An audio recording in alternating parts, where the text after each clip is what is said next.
And here we are once again. Here we are. Awesome sauce. Hello everybody. Welcome along to the stream. Some of the crew are here. Some of the crew are not. We'll see if the other Wayward members manage to make their way here. Oops, speaking of, here's the ship's cat. Or indeed, the ship's Klingon. Born. We'll get things started in all of Sean, a you've got to moment. practice getting into character before we do it. So it's hello, hello, hello. So, before we go any further, let's run No that commitment. intro.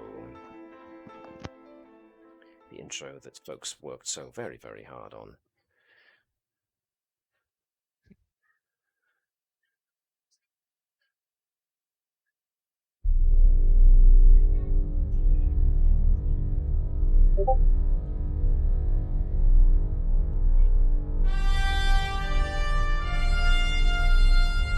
How did you find that? Easy, I turned the video on.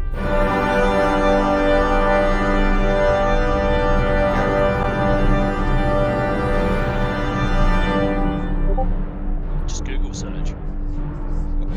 Cat. So is it armed with a catness?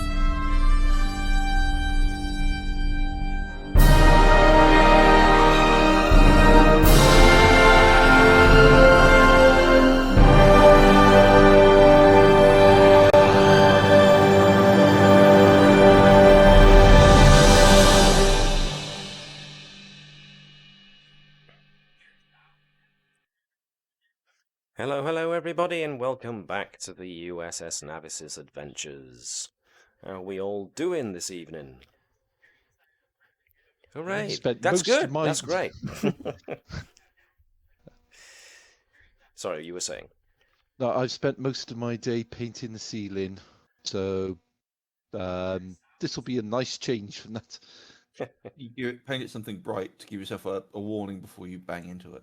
Today's mission: paint the ceiling. Yeah. You wouldn't need a ladder, at least. So I'm the chief. Oh, I had a ladder. Why? Because Just part of reach the up, surely. part of the ceiling is above the staircase. The reason I was painting It's it was so the it being giant of Wales, so the giant of Wales doesn't drop his paint. Yeah, but it'd take a week to hit the ground, surely. Yes, our Dr. Bertram is very, very tall. It's an optical illusion. I'm actually quite short. We're staring Yeah. at him from very, very close. Yes. So say to that to the villagers that run away screaming. Let's get a bit of ambience going here. It's funny because I could step on you at any moment and I'd never even notice. I'm trying to think. Is there a... I'm not sure it ever comes up in the series, but is there a Federation election soon? Because I think we're nearing the end of Cherish Inya's presidency. There might be, but do military officers get a vote? I'm not. Yeah, because we're at war. I'm not sure if it gets extended. I can't remember now. Lord for president? Yeah, very quick, thank you.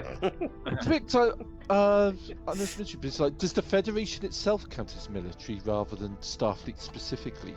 No. No, Yeah. So is there Federation's not a military organisation. yeah. To be honest, Starfleet isn't technically a military organisation. Yeah, they say that, but let's face it, They are. It may as well be because it's run and presented in a way right down to the ranking system. But yeah, I mean, have they ever actually had any sort of episode or something based around, electing a new president or whatever it is? Well, there Or is. that- I think there's one of the movies somewhere. I think it's like, is it 6, where they have kind of like there is bits going on for the Federation. I know the president's No, there, no, but I 'cause- thought that was an assassination thing That's rather an assassination attempt, isn't it? Yeah. Although, Re-election, assassination attempt. What's the difference? it'd be really funny if they assassinated Depends the if you president. succeed or not. They assassinated the president, and just as he's falling down, goes, "Yes, we win." So he comes in and goes, "Oh, the votes are just in. The other guy won." And then the assassin goes, "Oh, Man! What's the difference? About 4 inches and 2 minutes? What's the difference? That's Well, through the heart job done. Back and to the I left. believe the difference between the candidates is that one is now the president and the other was just shot in the head. Okay, so I haven't, even though Jan does appear to be around, I haven't had any word from him yet, so we may or may not have our chief helm officer. We'll see how things go, but we got most everybody else. So... I see the changeling influence. Yes. It's like Captain Scarlet and the Mysterons, you know. Caval starts acting kind of weird and doesn't communicate much with anybody. Right up until the point those two shiny on the circles come along. bridge are perfectly reasonable. Well, if Jan comes on and starts talking in a very, very deep echoing voice, we all know to be wary. And I'm showing my age there. Dun, So, dun, dun, dun, dun, dun, dun, dun. so are you. Trust me, we make that joke. It's got at least a couple of Captain Scarlet jokes or references. At least like every Wednesday around clockwork. Oh wow. Personally, no, it's something new to have our first cross-reference of the night in. Well, Let's realize we can't actually say how we use it without the age rating go up. so yes. Yes. Oh no, wait a sec.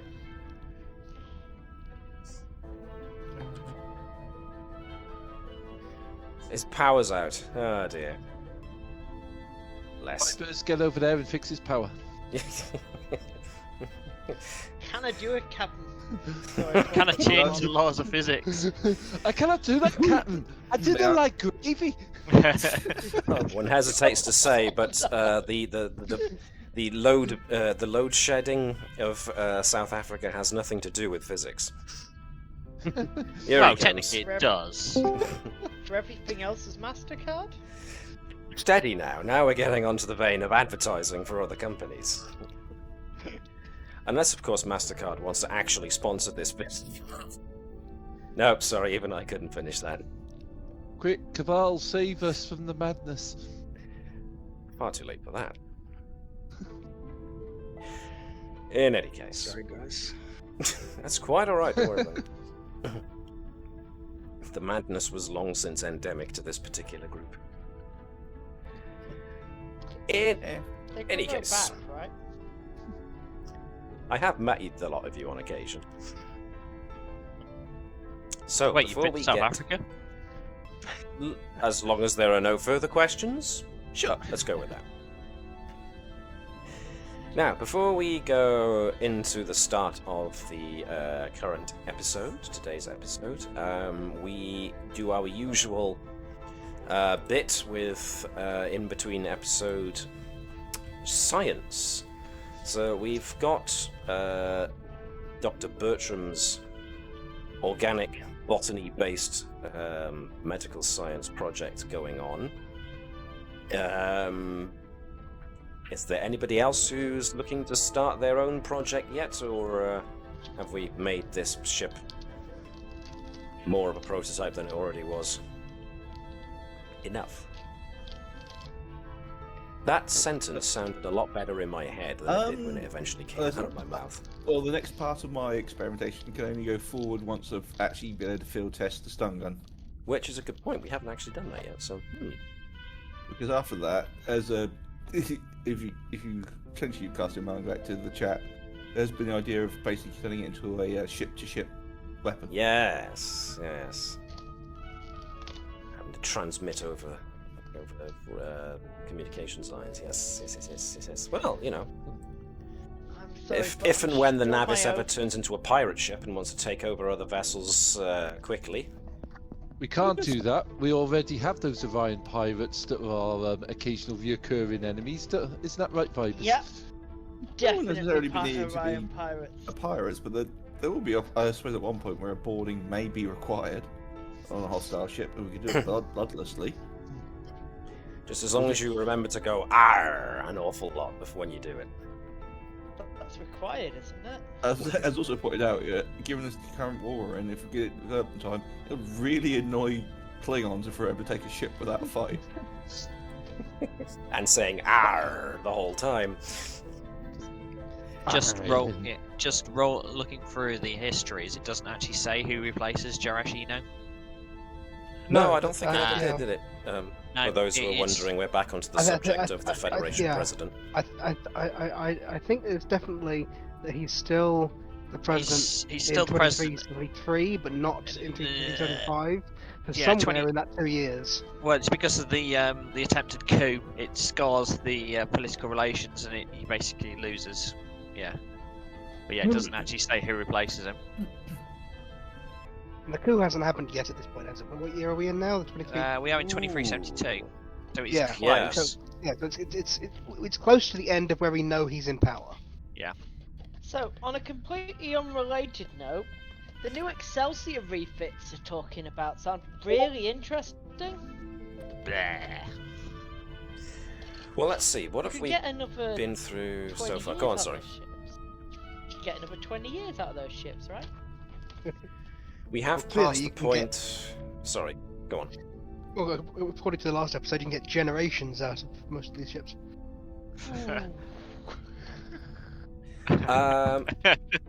So we're on like episode 21 tonight. Yeah.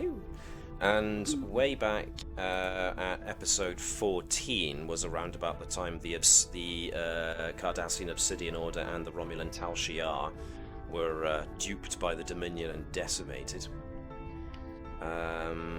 So coming a little bit further, obviously we're into the Federation war with the Klingons, of the dispute of the Arcanist sector. So far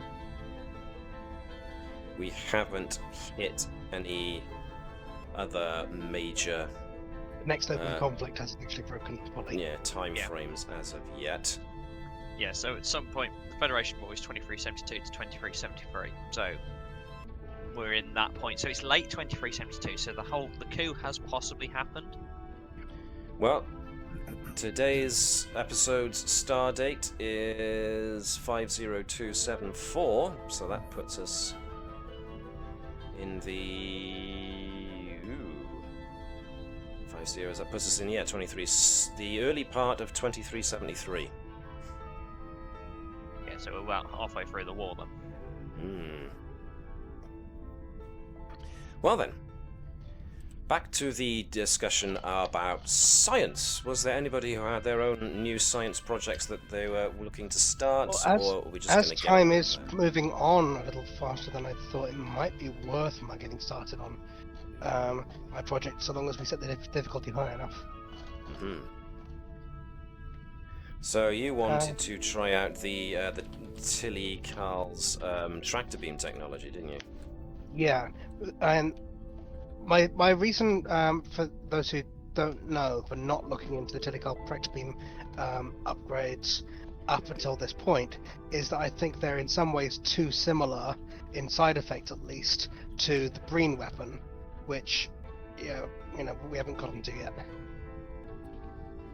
They do leave you a bit dead in space and powerless.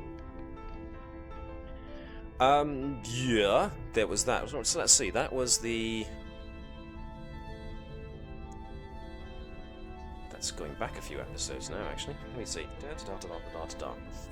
So we had, whilst investigating a world that had obviously been influenced by what we now know of the Tilly-Carl, there was the two opposing tractor beams that both tried pulling at the Navis at the same time. But yes, back on Bacchus 4, there was indeed a planetary tractor beam that was leaking power out of the system. So yes, there we go. Wow, we've gone all the way back to episode 5.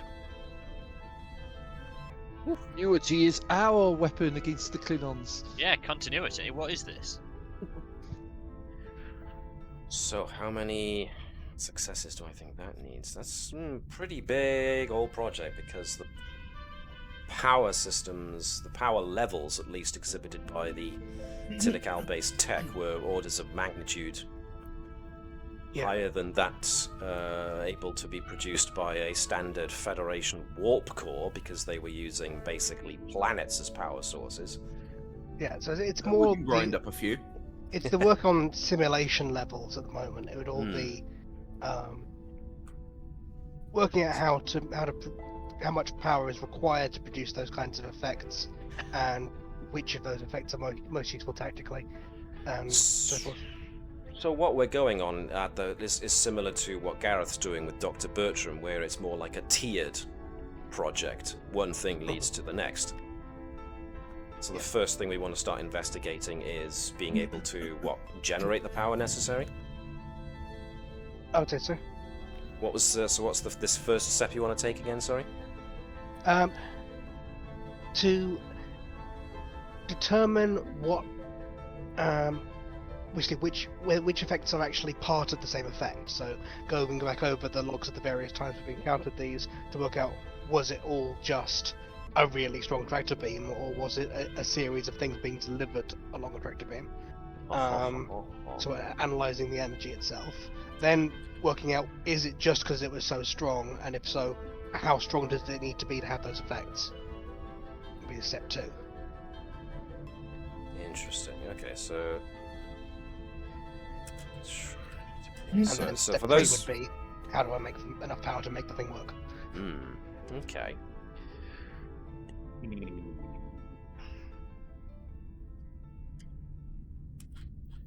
Have a quick think of this.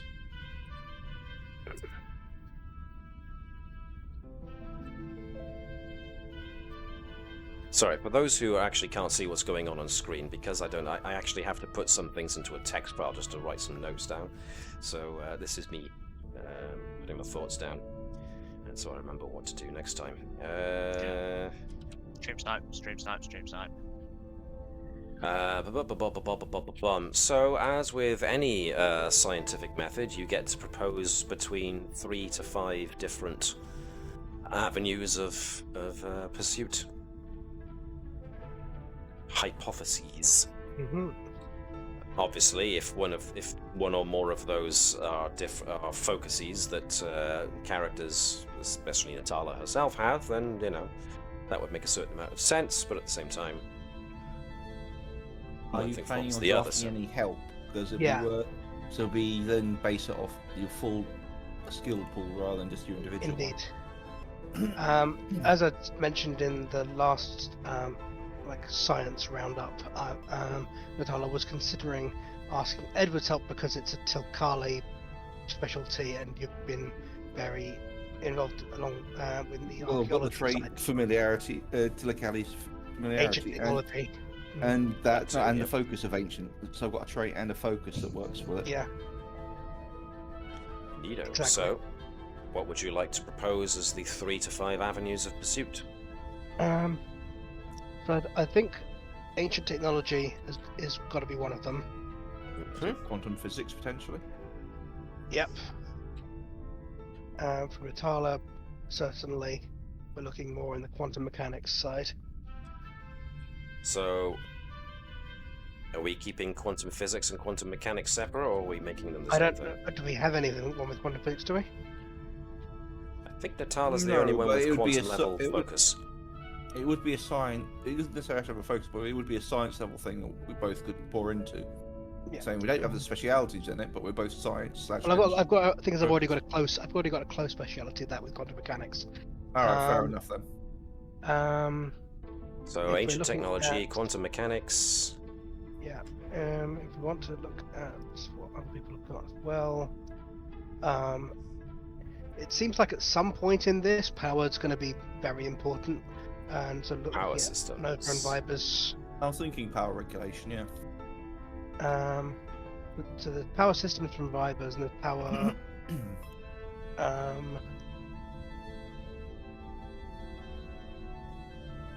I think power systems is probably the strongest of that. Okay, so that's 3 avenues of pursuit so far, so you can either stop there, but if you can think of 1 or 2 others. I'd quite like if anyone has anything for use of virtual and if anyone has anything specifically regarding tractor beams.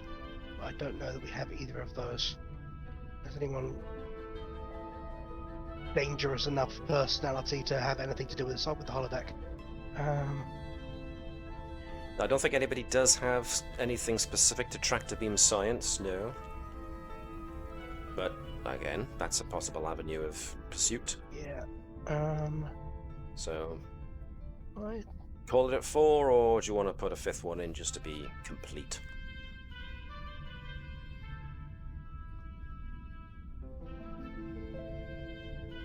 I think the main 4th and 5th, whether we've got them or not, are something to do with simulations and someone to do with tractor beams. Simulation science, okay. How many hoo-ha hey? Now I've got to choose the right one out of all of these.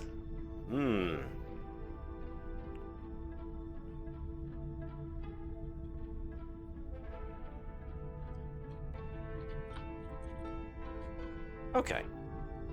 So, basically, you've got ancient technology, quantum mechanics, power systems, tractor beam science, and simulation science, as a rough guide, as the 5 different avenues of pursuit. So, do you want to nominate which avenue of pursuit you want to undertake this turn?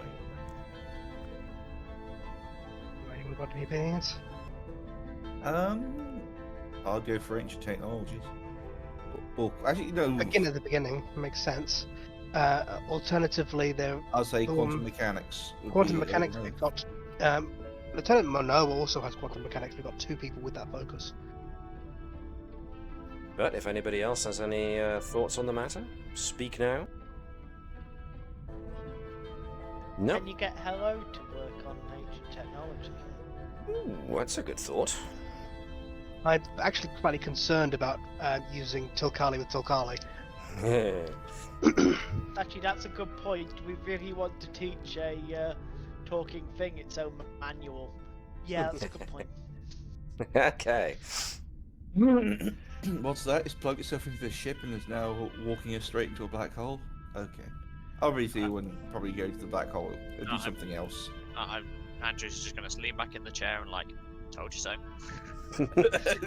As you fly off into oblivion, it's like... Yep. As she passes into this next life, she at least has the satisfaction of knowing that she was right all along. At least our shields will be up. Well, yeah. Yeah, exactly. I don't think there would be, actually. She'd just be deliberately kind of like countermanding. It's like Caval's just sat there going, shields! And she's just like, no shields. No shields. No shields. No shields, only dreams. We don't need shields where we're going. Ooh, dear. Was that an Event Horizon reference there? Yes. That's as far as cross-franchise references go. Woof. Only if you're over 18, kids. And take it from me, do not slow that sequence down. You've been warned. You're gonna do it anyway. Just remember, you've been warned by me. Anyway, let me quickly jump off of that particular tangent. And yeah, so who wants to help out with taking the quantum mechanics route? Okie dokie. So who wants to be the primary? Who wants to be the helper or helpers on this particular? I would be assisting as it's not as it wouldn't be my primary focus, I imagine. Yeah, I'm happy to lead this one. As I say, we do have another quantum mechanics specialist somewhere. We don't want to pile too many into it at this point in time. No, that's fine. Would it be science and insight or reason? So we're not bringing Mono into this? Does anyone have a strong ethical read on Mono? Well, he is in Natala's, one of Natala's subordinates, and he's based in theoretical science. So yeah, I think Mono's decent, but it's like this one's been weighing heavy as to whether or not she was going to go ahead with it. But yeah, I think bringing Mono into it. Okay. Um, Time for some science then. So this is definitely gonna be... Ooh. Now, is it reason or is it insight? You're going over all of the data, but you're trying to glean information out of it to try and hypothesize how this Tilical technology works. So, Oh, and I got to deal with your value as well. I'm going to say this is going to be more insight than reason, because you're trying to interpret data. So insight and science is going to be a thing, I think, for everybody here. So if who would like to be Lieutenant Monod? Jan, since you were a bit late, not through your own fault, let's reward you by giving you some dice rolling to do. If you'd be so kind. And science. Does the trait do something on our end, or does it more under the hood when your calculations? It'll be more under the hood for my calculations, yes. So As a did loaf of we, toast. Okay, that's where the Tilical familiarity will come in. did we establish that quantum mechanics is a focus? Yes. I think that makes a degree of sense, yes. So, Not okay. going well so far. Okay, so... Slow going. It's a bit of a slow start. You've got reams of data to work through, some of which had to be dredged up from quite some time ago. So there's a fair amount of pre-project briefing that goes on, and then there's a beginning of trying to go through the data logs, and then when you realize how much data you've got to sort through, it was definitely a case of, oh hell, there's this much. Right, okay. You take this portion, I'll take this portion, and you take that portion. And, yeah, Edwards, for the most part, it was... Edwards was elected to lead, not to read. I'll say it was early days, and actually at that point in time, I Yeah, do this believe was- our sensors had been damaged. We were also trying to keep the ship apart, so could Blah, potentially blah, argue blah, data could blah, be blah, flawed. blah, blah, blah. No, you're not arguing that. Oh, the data was corrupted. No, it wasn't, because it's already in the computer banks. Trying to keep the ship yeah. apart. Blah. It's true though. if anyone's been corrupting my sensor data, very, very upset. There will be words, and maybe even deeds that follow. So, yes, off to a slow start with that one, due to the sheer amount of data that you're going to have to sort through. So, after a session of everyone basically staring at these reams of data going past and getting a certain amount out of it, but not a heck of a lot, next time you'll probably have to try and work out some better rotor or some other better system for having to pour through all of this data. Maybe getting somebody like Vibers next time to help out and be able to create some kind of computer algorithm to help with sorting through that much data and then splitting it off so that certain people can look at certain avenues of data and categories of data. So it hasn't been wasted. It's just given you a clue as to how much data you're now and information you're now going to have to sort through to even come close to getting a clue as to how they did this. So there we are. You've had a clue as to the magnitude of the task ahead. You can justify a accidental revisit to the backer system. Well, yes.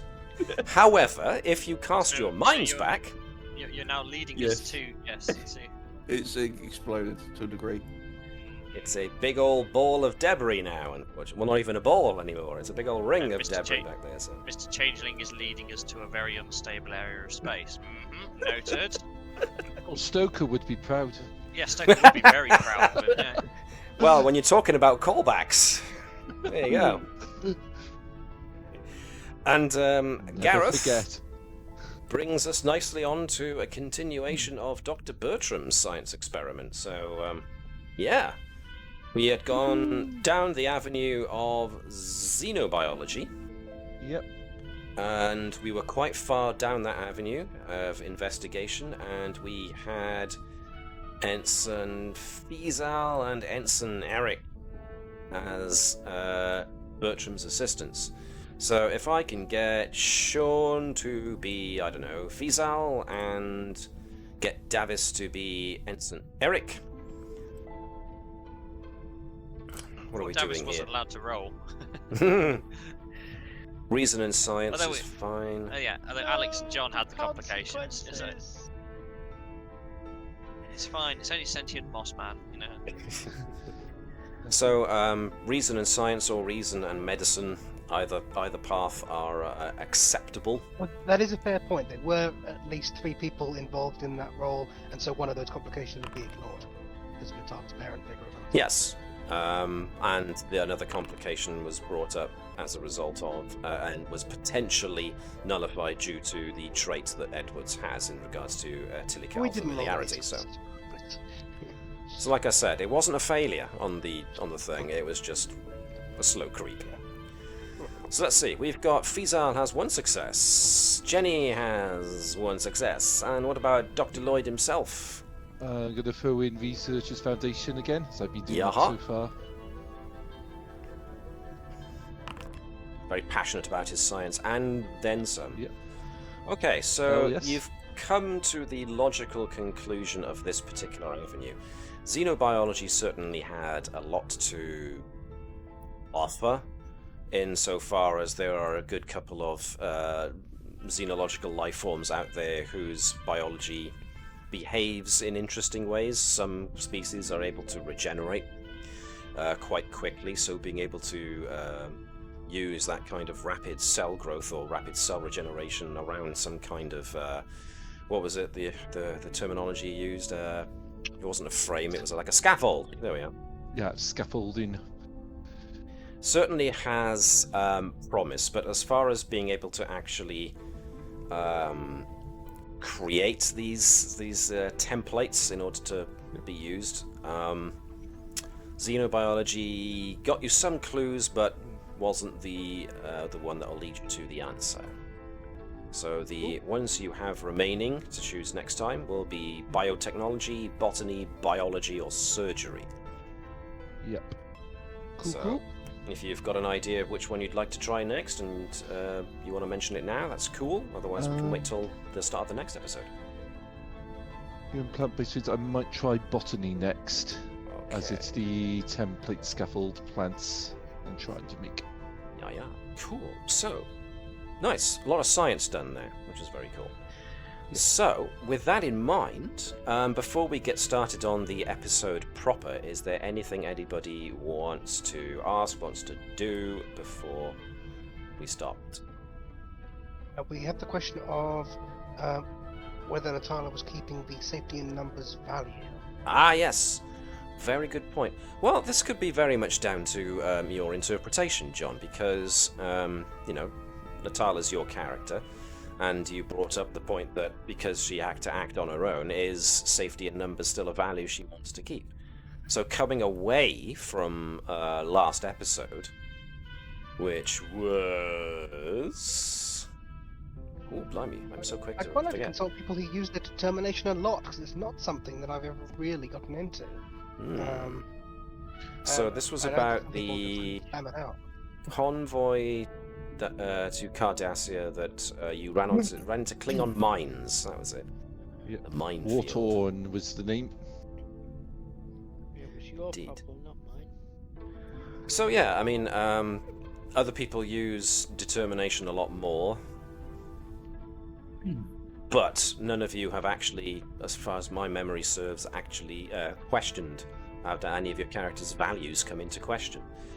So, does Natala now think that safety in numbers is not the be-all and end-all, and that maybe relying on yourself is an avenue forwards, or after now having worked on a project that she'd been putting off and realizing that she needed help to do it. Well, As the that other side cemented of the it opinion. is the one time that I've used safety in numbers as it is written, essentially, when safety numbers have come into play, was during the desert fight against the little creatures coming out of the sand. Or the Yes. Eels up inside you, sorry. And so on Ceci. where they can. And in those encounters, what was more useful was Natala's ability to interact with and assist others in finding them, rather than Natala relying on being back-to-back with people. It was Natala relying on her ability to support others, which I don't think is really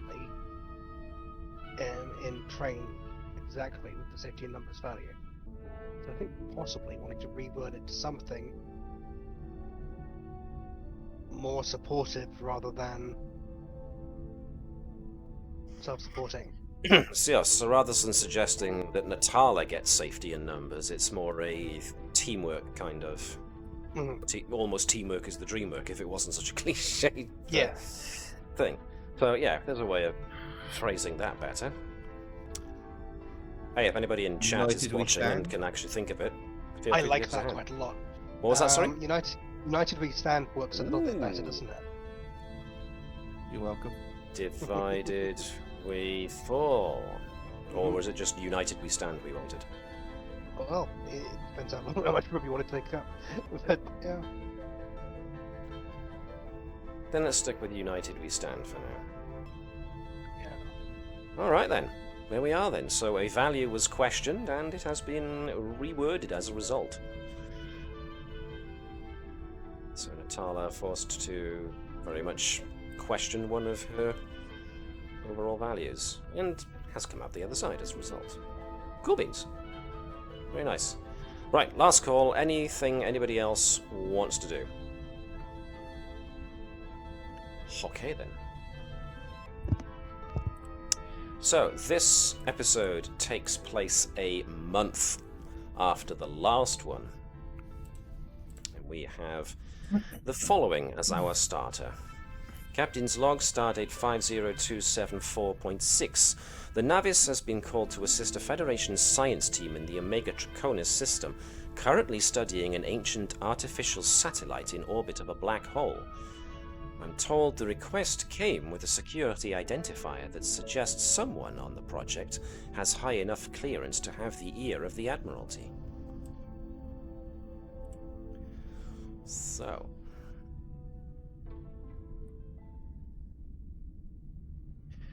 and let's change the ambience over to the ambience of the bridge. You know how we were now it's going to be discussing... Taliaferra. you know how we're discussing Event Horizon not 20 minutes ago? And now we're being told, oh, we're going to go and visit a space station, an artificial satellite around a black hole. Like, oh, God. That's my name, don't wear it out. So that, or he's going to go into literally the film The Black Hole. Oh, I love the black hole. It's an awesome film. Or we're going to annoy someone in atmosphere and get condemned to the black hole. The thing is, For those of it's you who not aren't black getting the hole, reference, it's that's not only a star- cross-franchise reference, that's also a cross-board game franchise reference. Cross media, yeah. That's a VHS Stepping board on our game. Wow, VHS, yeah, I remember that when that first came out, the VHS board game. Anyway, tangent. No, please. Look at the atmosphere of that. Very good. That was well worked in. Nicely done. Alright then, so the Navis has been redirected towards the Omega Draconis system, and your Chief Helm Officer gets the alert that the system itself is now within reach. And yes, I had the Star Trek Next Generation interactive video board game as well, which had Which definitely did not have Gowron in it. Totally different guy. Totally different guy. Yep. Looked entirely different. Gowron's evil twin, Hans Gowron. Captain Kavok, as it turned out. What am I doing? I am bringing us out of warp, aren't I?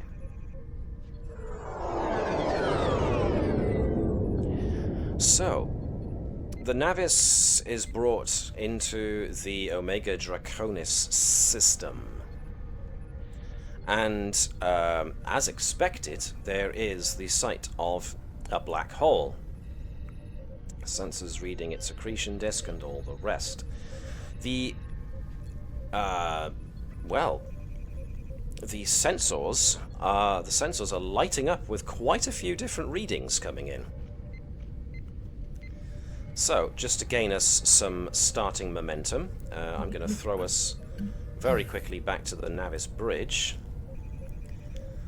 As we get Natala to give us a control and science, and somebody who hasn't rolled yet can get to be the ship. So who hasn't rolled yet?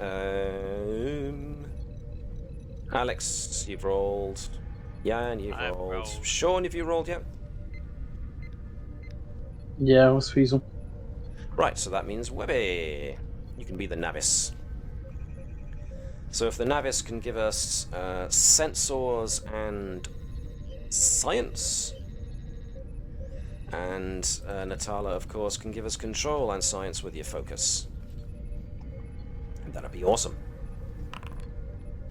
2 successes from Natala. And anything the ship wants to contribute to as well is 3. So there we are, 3. Yeah, I can make the ship roll successes. There we are, we know what you're doing for the rest of the night. Aww.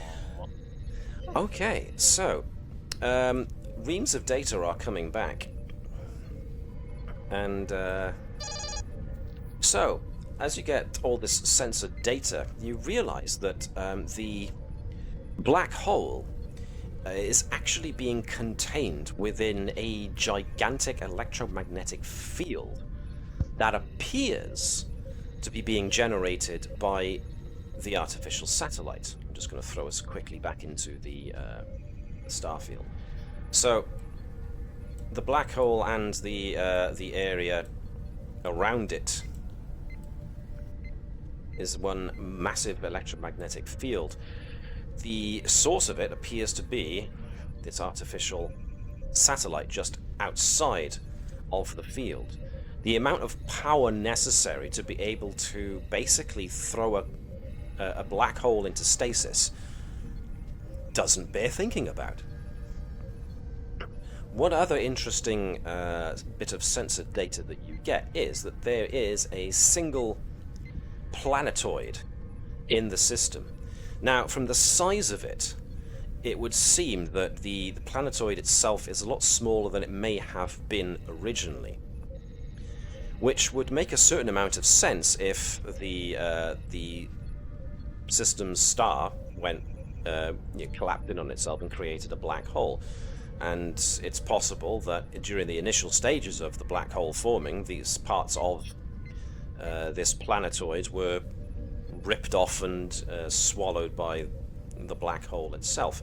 So that suggests that just before the total destruction of this nearby planet, somebody came along and erected this massive field around the black hole.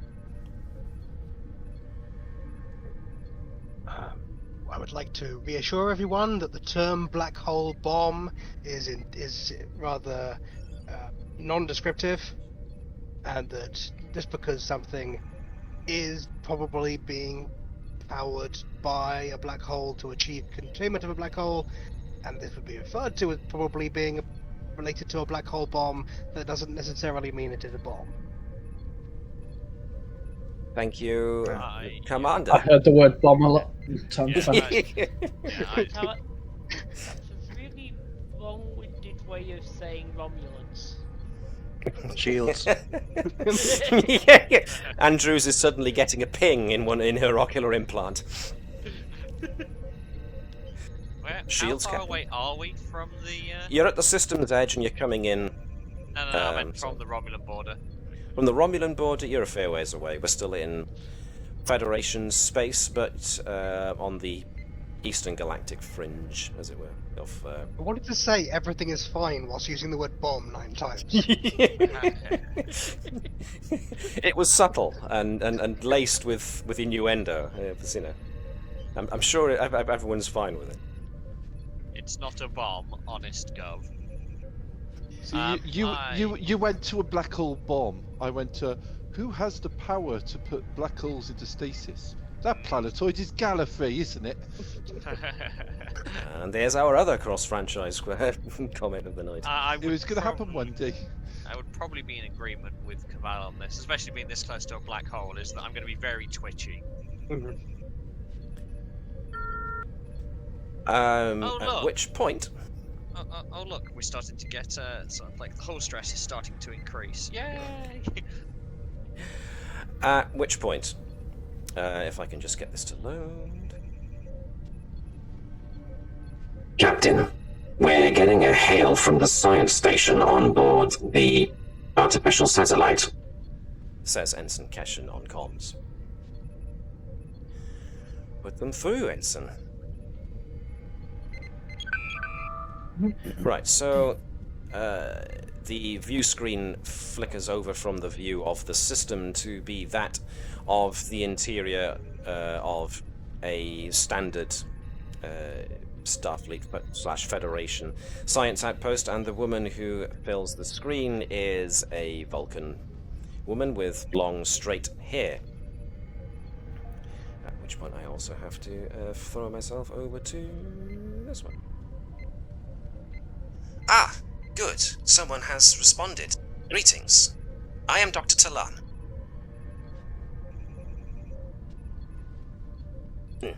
Excuse me, I had to turn that off. At which point the captain goes, Captain Dukas, USS Navis. How may we be of assistance, Doctor? My team and I have been investigating this artificial satellite and its hold over the local singularity for the last couple of months. We had, up until recently, had very little success in gaining access to the satellite, due to it apparently being made entirely of neutronium. We have been spending the vast majority of our time here trying to find any access point on the surface of the satellite. That changed about a week ago. We were finally able to determine a point of access on the northern polar part of the satellite, and were able to eventually gain access to the interior. That is when we noticed a small but detectable power buildup within the satellite.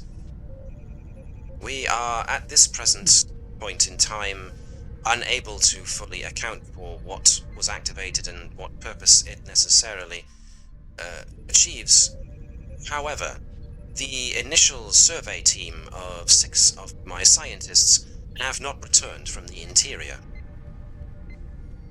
We requested assistance to try and determine if the satellite's defensive systems had somehow activated and claimed my science team, or if something else was responsible. The captain nods. We're en route to your station now, Doctor. We will assist you in any way we can, of course. There is one other thing that we have noticed.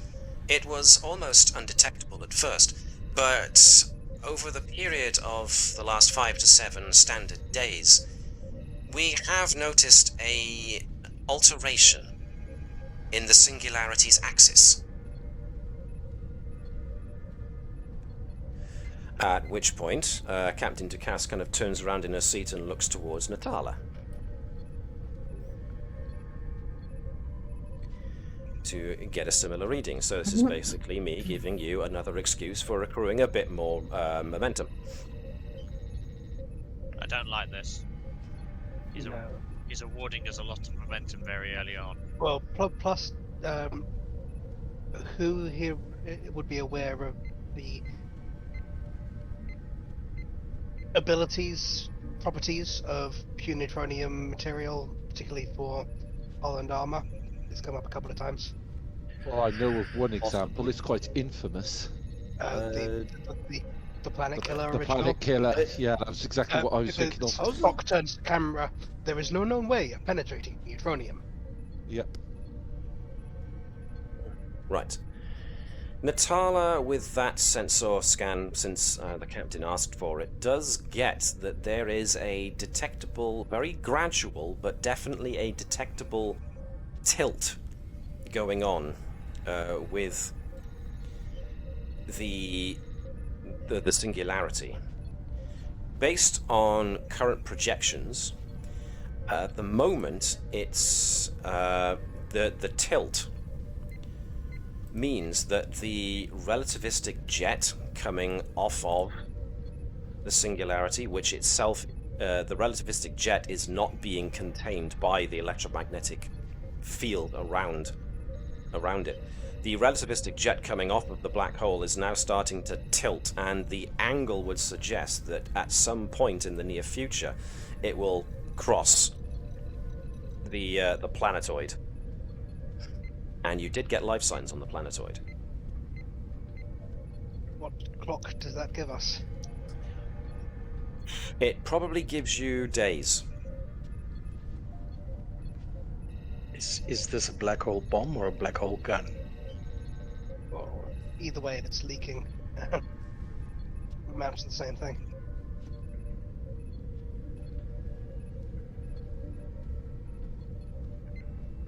At which point, the captain asks, Doctor, do you know what or who life...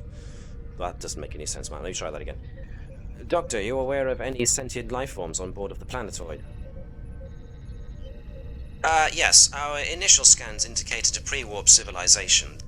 They will likely not survive the relativistic jet's bombardment. However, discovery of the mechanism and the operation of the satellite would be more of a key concern, surely. We request your assistance.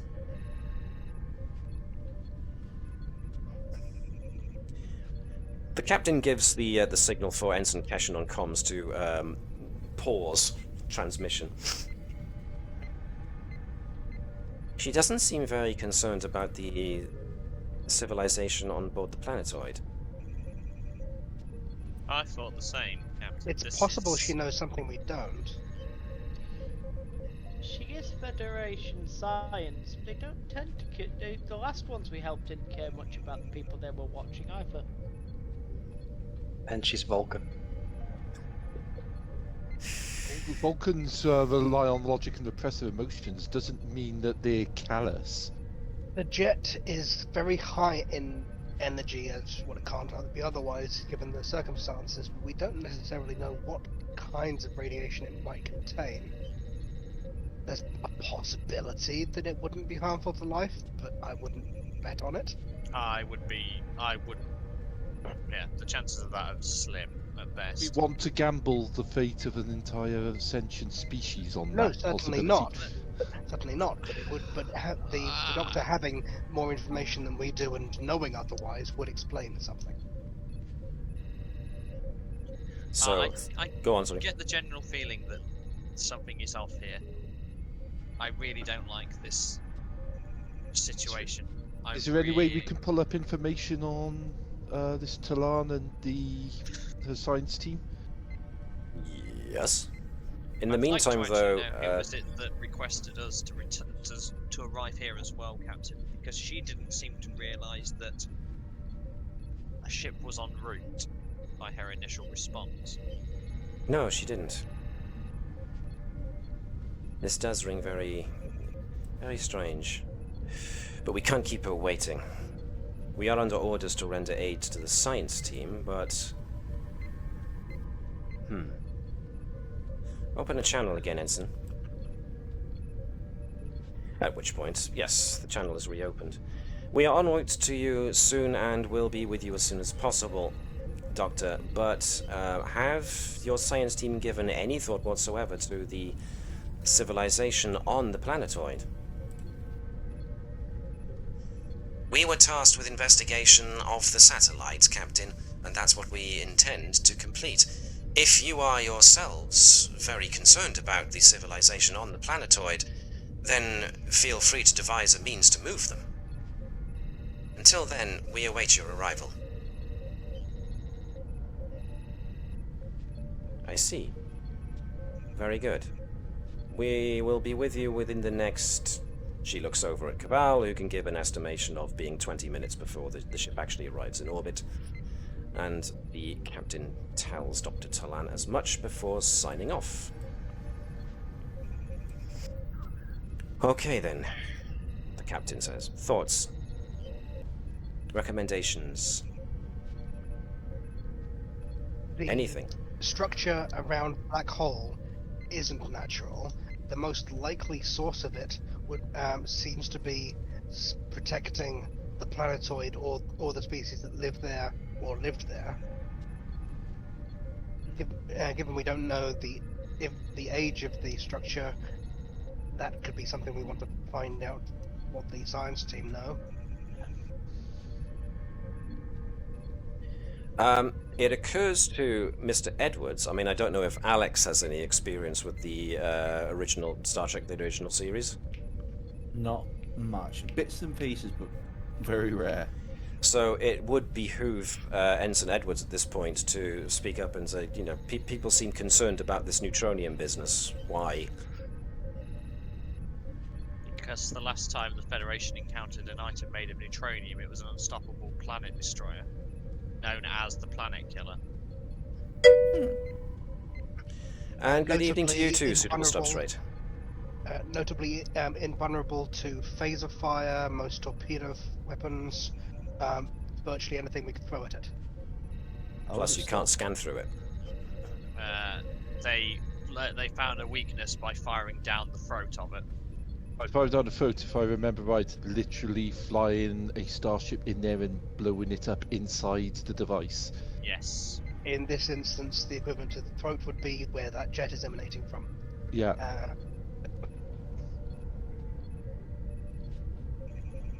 All right. Personally, Well, I don't believe this to be a planet killer, given its shape. As I say, I initially thought this to be a black hole containment, in which case that is the fact that it's become a planet killer effectively is accidental, probably, and effectively, if we could find a way of getting it to repair itself, it might just close up the gap and stop producing the jet. which suggests that we do need to actually send somebody down onto the satellite to see if we can determine what's gone wrong. Right. In the meantime, we also need to prepare ourselves to evacuate as many of the people on that planetoid as possible. They're pre-warp though, Captain. I am aware of that, Commander. I'm willing to entertain any ideas anybody's got at this point. It may be worthwhile us actually sending an expedition to the planet to see if we can gather any information of how long the planet has been in orbit around this. It's also possible that we might be able to provoke a response from whoever wants to protect the planetoid last time it was in trouble, who presumably would not be pre-warp. Well, this sounds like we're going to need to send two teams. One to investigate the planet, one to investigate the satellite. Which one do you want, Commander? Says the captain to Andrews.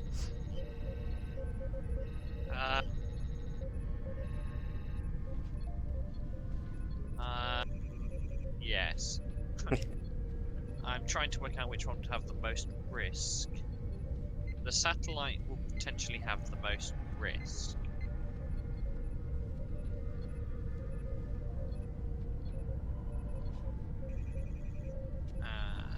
So yes, I'll do the satellite. Very well. Choose your team.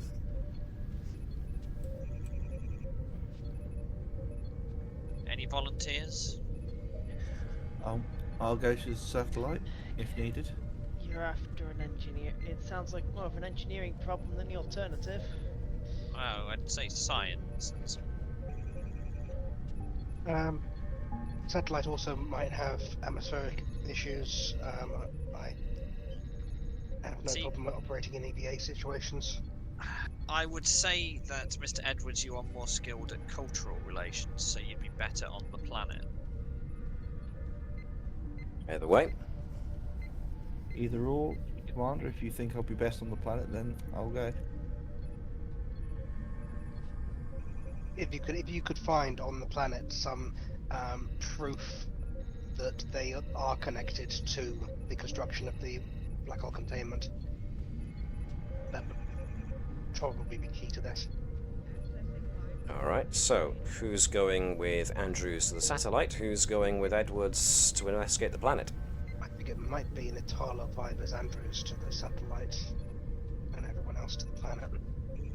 And everyone else being...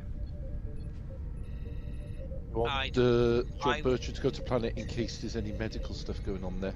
There's Yeah. a potential evacuation situation Yeah. as well. I'd potentially say that we swap Nova and Natala. So Natala goes to the planet just generally because of the current the current hostilities that Andrews is going to keep a very close eye on Nova. Plus, in terms of like the command situation, that would work out for the second and one and third. Yeah. Okie dokie. Hello would be, although Andrews would not be particularly hello? happy. I think hello would be beneficial. Yes, something that we can expose to large amounts of radiation and not feel guilty sounds quite helpful. Alright, we'll bring in Mr. Claw with us then. Well, the planet team needs a security specialist as well. So do we get security Bravo then? Yeah, no, not Claw on a mission where we're trying to get into pre-warp, trying to disguise Claw as a native. No, we walked in and goes, I'm a rock. Do we know what the natives look like? Because they could be rock people. Pretty sure we could get some scans of the natives. Take some dirty photos from space. Okay. So the let me see.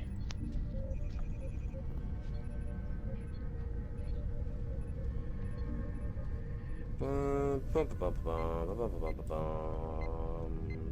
okay, so you gain an initial surface scan. So that leaves, well, basically Commander Thazanan. So we've got Vibers, we've got Nova, we've got Andrews, and we've got Hello going one way, and we got you guys going on another. So Yan could very well take over Lieutenant Bravo's security. Or we send Caval as a go on the expedition. Or you could send Caval trained. with his security training. Yeah. They also might need a pilot. Yay, We've got nay. Edwards, pilot. I'm happy to do security. I didn't catch that, Yan. What was that? I'm happy to do security. Actually, cool. So does that mean Caval's doing the security and piloting, or that you want to play? You're all right with playing Bravo? I think in this case, there's no absolute need for Caval to go on either one, so it's probably best if Caval stays on the ship in case of emergency. Yes. Yeah, we have Bravo. we have a black hole activation. At which point he just goes right, sod it. Activate Caval maneuver 1, maximum warp. Caval maneuver 1, otherwise known as a donut. Slingshot around a black hole because going around the sun goes through time, so you can move across the entire universe in under a second by using the Caval maneuver. As long as you're going in the right direction. Damn, I overshot it by a galaxy or two. Yeah. All right then. Galaxy or two in the grand scheme of the universe is pretty good going. But it wasn't spot on.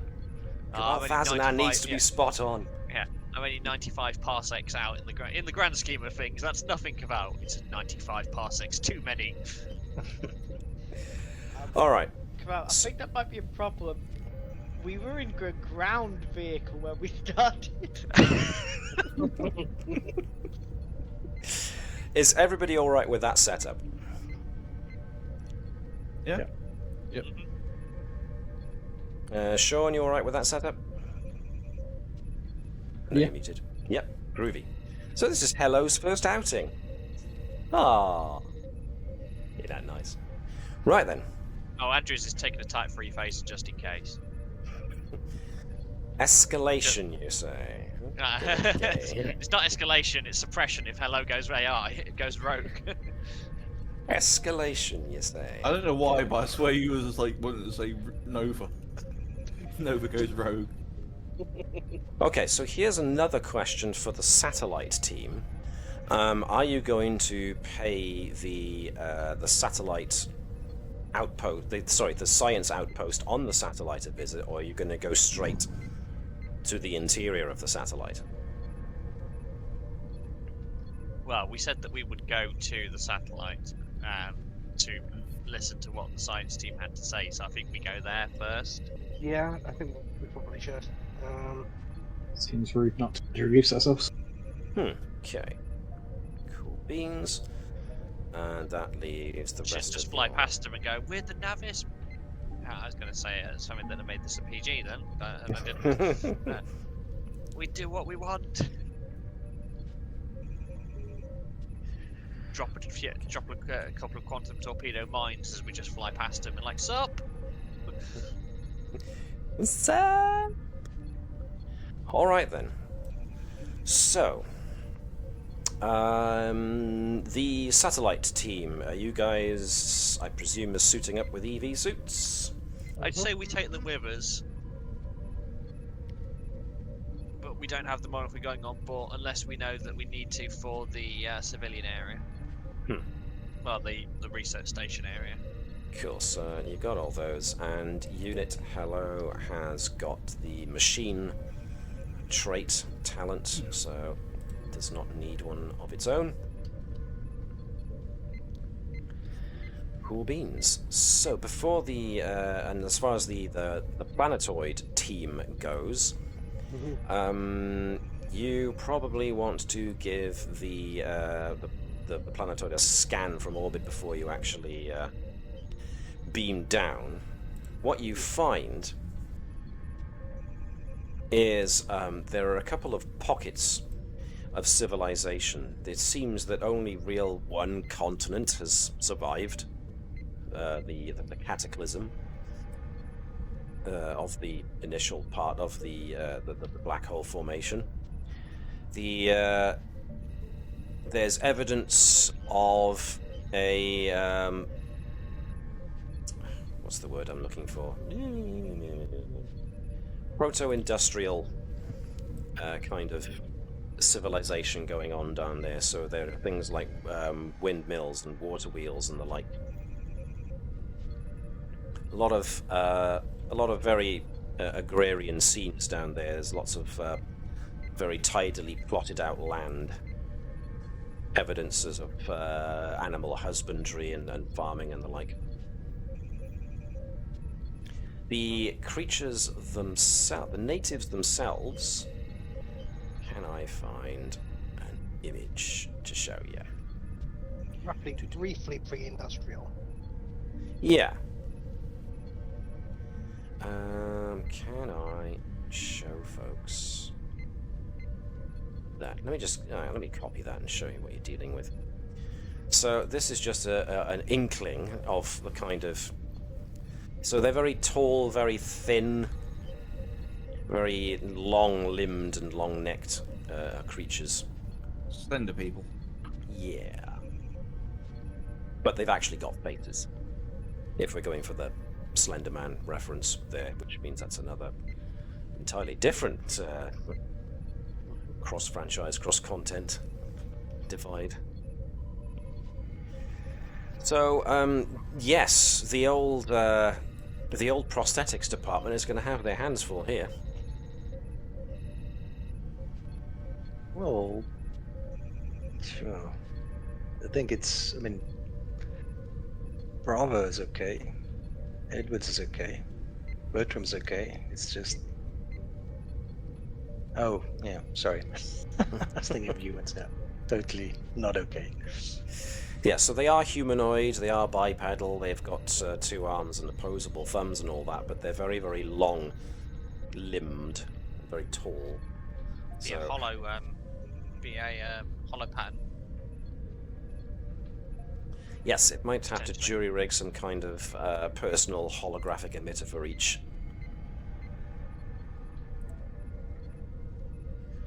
I don't remember if we've ever done such things. Such might actually need to be jury-rigged.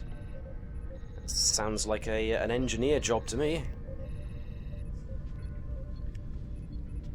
Might even be a Nova job, a Nova and a Viber's job, because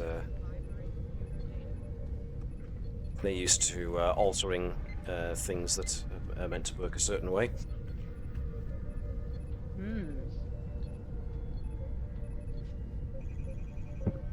So if that's the plan, can I get Vibers and Nova? Who's going to be the head on this? I think it makes a certain amount of... Actually, who was it that tinkered with the hollow emitters on the on that planet in the episode The Prize?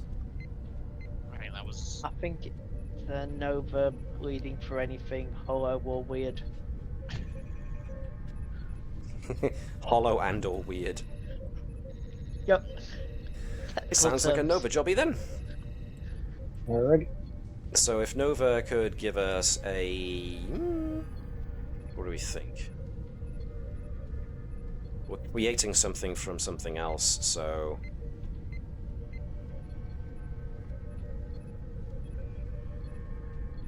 Yeah, So? control and engineering. That'll do me. Oh, I've just realised as well, guys. We willingly just split the party. Yep. I wasn't going to say anything, but... Ah, well, what's the worst that could happen? Well, now that you've said And that... so, Duke Keval becomes captain, and we all go off on a new adventure. The saying, what's the worst that could happen, that earns you another point of threat. Yay! Yay. Everyone loves Fred. Fred.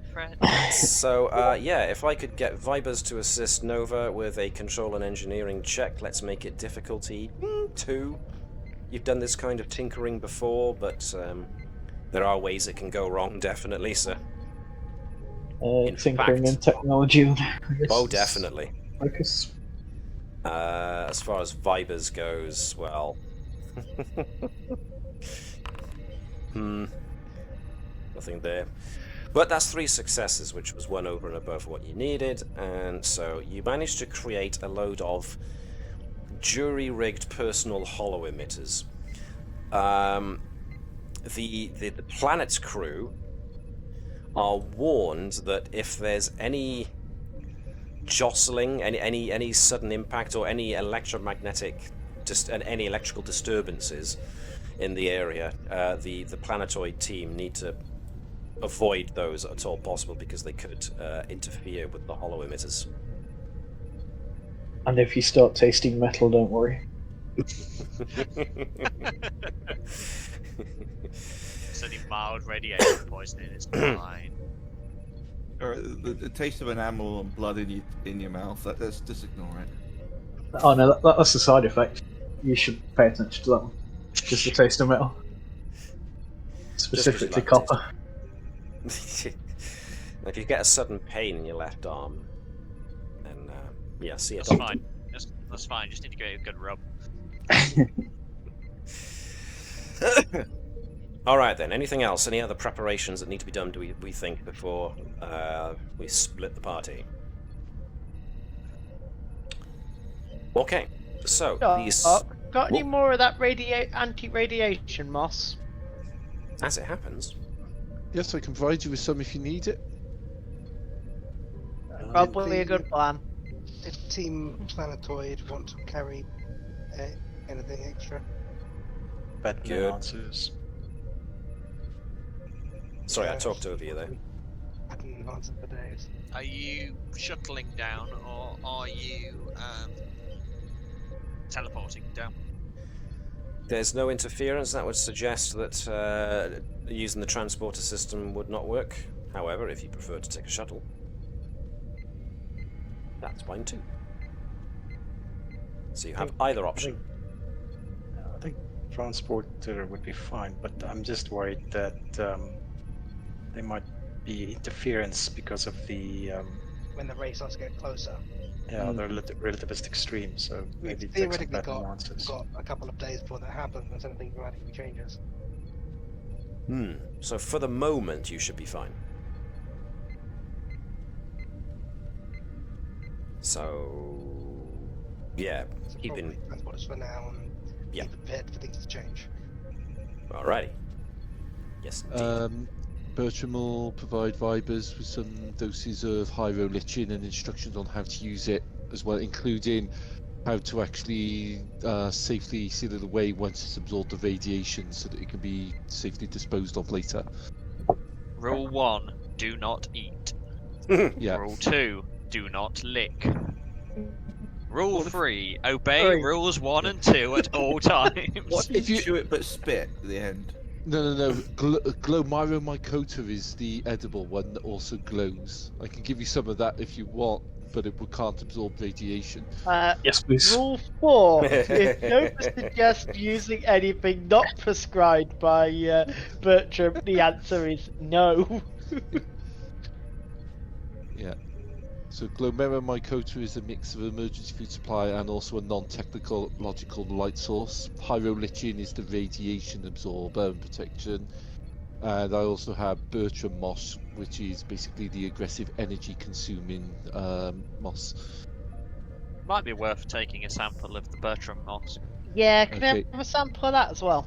Yeah, but Bertram will provide that. Kilo full box. Yeah. Bertram will actually say the Bertram moss is quite dangerous. It's quite an aggressive one once you actually let it out of its container that blocks its ability to sense energy. And while it tends to go for technological energy first, it will sort of go for biological energy if it needs to and if it gets the chance. So be careful using this one. And if people want to roll back to episode 2, you'll see what we're talking about. Yep. It'll be fine. Mine. That was Bertram's thing for the plants in those days. Then much later when we get to the mycelial realm, mine. Samples. Bertram has changed an awful lot in recent times. Yes, he's grown his horizons, by which I mean he's got more and wider variety of samples. And they stretch to the horizon. What's That an sounded event? funnier in my head. I'm sorry for that one. I tried. Damn it, I tried. Anyway. Alright then, so the satellite team eventually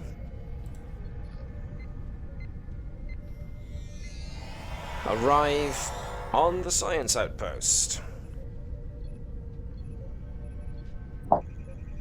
So, they are greeted by one of the by the transporter operator and asked that if they will follow him, he'll introduce them to Dr. Talan.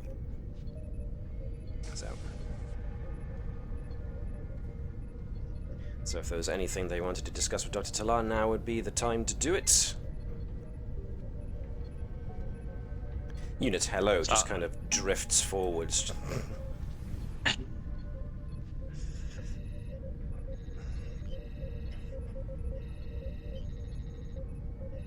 There is a wall there.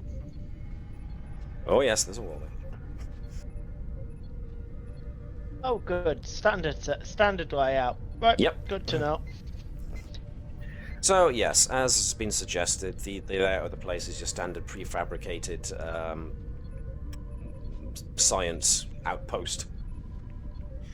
The windows look out onto the artificial horizon of the satellite, and obviously it's quite barren, very metallic. Well, thank you for arriving, says Dr. Talan. As you can see, our setup here is quite limited. However, we have been able to determine some, well, rather interesting pieces of data regarding the full composition of this satellite. However, we've only recently started mapping the interior, and that interior mapping has unfortunately come to a stop ever since our forward teams stopped reporting in. The use of EV suits is not entirely necessary. However, our ability to beam you inside of the entrance to the satellite is not possible. The neutronium levels of the satellites prevent us from being able to beam anybody in to the structure itself.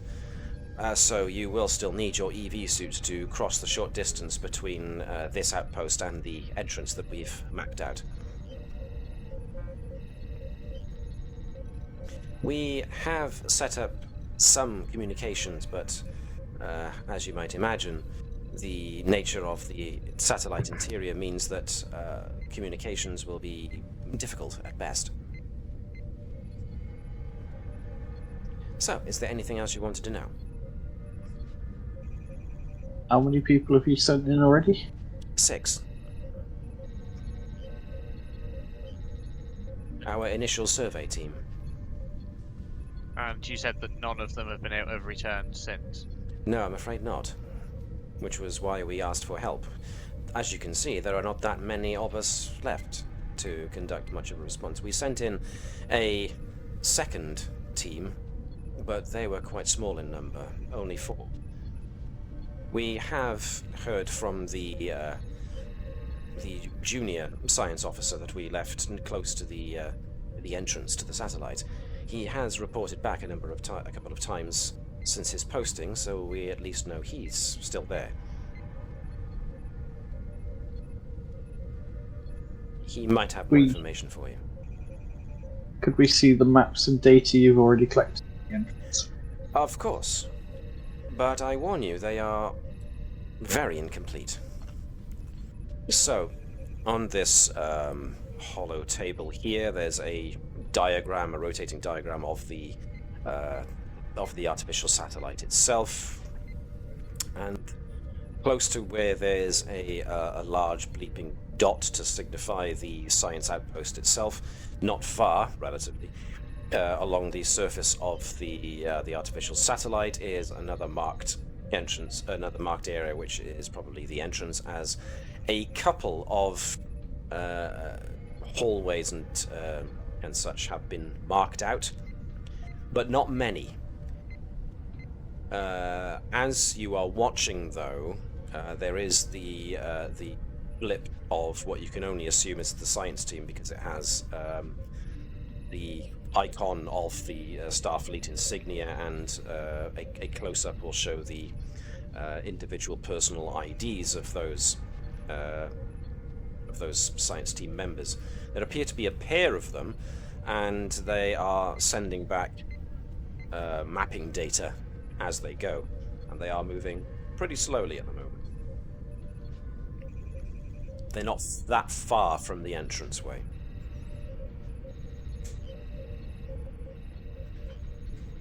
Anything else? Hopefully I answered that satisfactorily. I would like to ask Nova whether she's picking up anything from the rest, from the people here, whether there is a level of unease, but at the same time, I don't know whether Nova's going to actually do what I ask at the moment. Well, Sean, you can answer that question. Yeah, it'd be within a natural curiosity anyway. Okay, cool. The usual check then for your empathic abilities, insight and command, if you could. Only difficulty 1.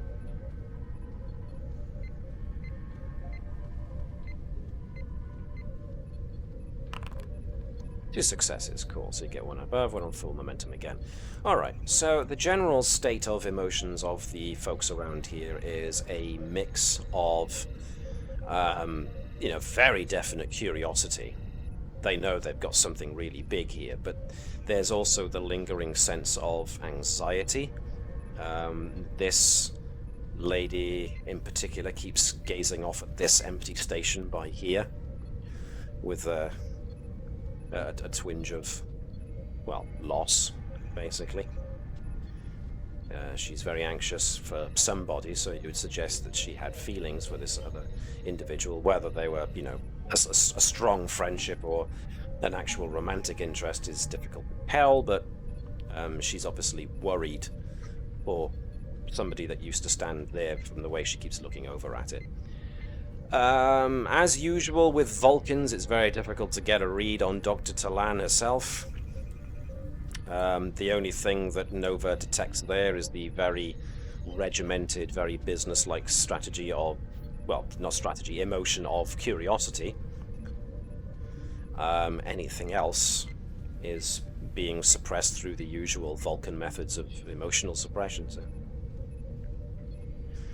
But there doesn't appear to be anybody who is anxious at your being here and is trying to actively hide, or doesn't show any fear of being found out or anything like that.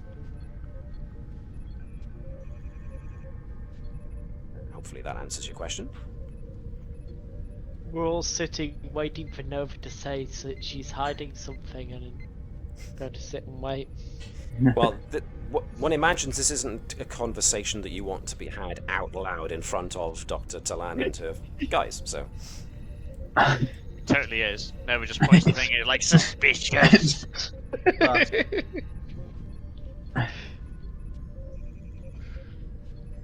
I think you should just reassure the person, ask them who they're missing. So, I'm going to spoil the immersions here a little bit, and I'm not going to come up with a name, but she gives you one. Gives you a name, gives you gives you the physical description of the man she's concerned for. Lover number 3.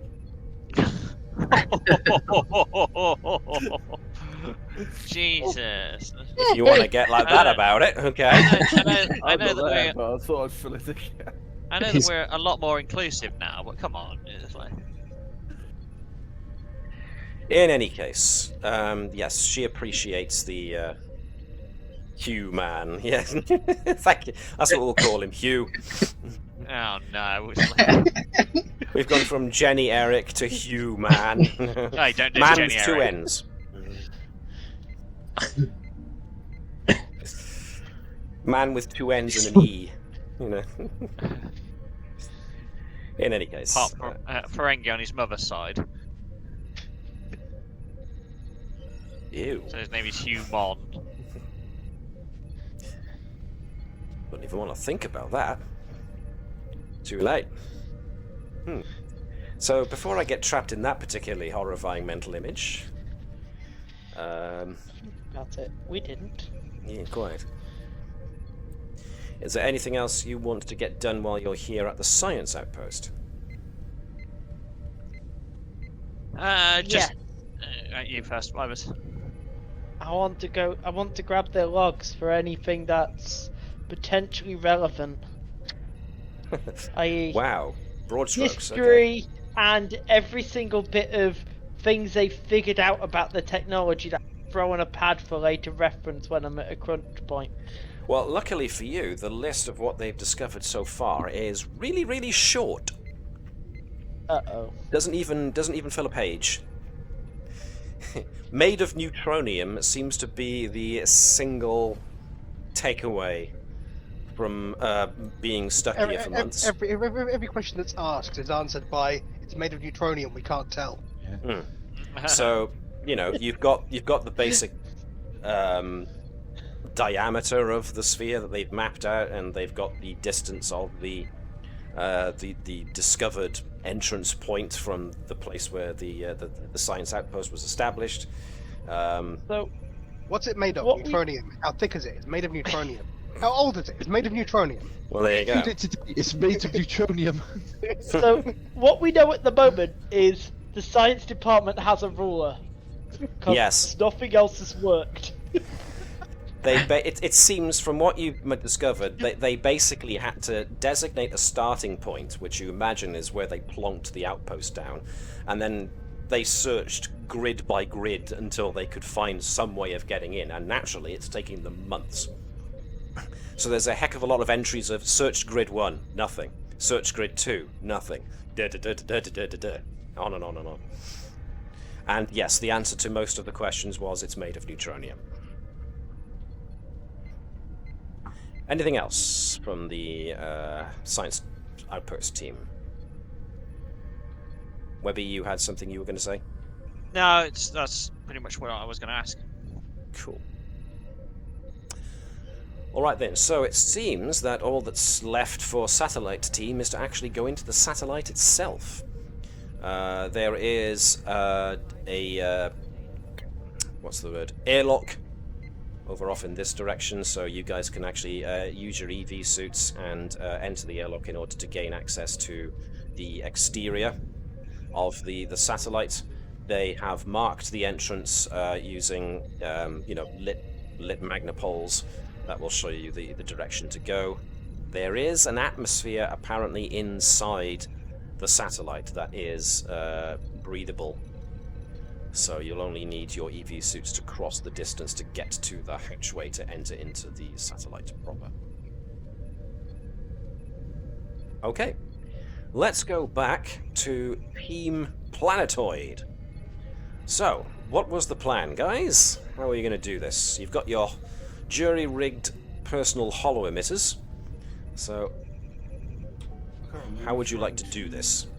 Were we trying to get them to move, or trying to find evidence of what could be causing the effect? I think if we look for evidence first, realistically, we can only take so many of them if it comes down to that. So I'd Also, rather wouldn't than- this be technically going against the Prime Directive? Yes, and we don't want to interfere if we can help it, and hopefully there's another answer. So, really, we're just going to try and seek out, presumably, see if there's evidence of there being connected to the construction of the black hole containment, or to another species who might be responsible for that. I'm guessing any deep scans that have already been carried out would have come up with the same kind of substances. If we can get any kind of clue to this might be an ancient structure, that'd probably be where we'd start. Okay. Alright then, so, excuse me. You guys are going to beam down, yes? Mm-hmm. Righty. So we'll start you off with that as we... Now, I'm not going to actually have you appear in the middle of somebody's village. I'm going to make the Totally assumption that you start, you beam down, as far out from any location containing locals. But because this is the one map that I have, this is where I'll point you for the time being.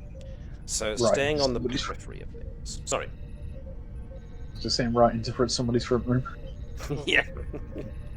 So let me change to this.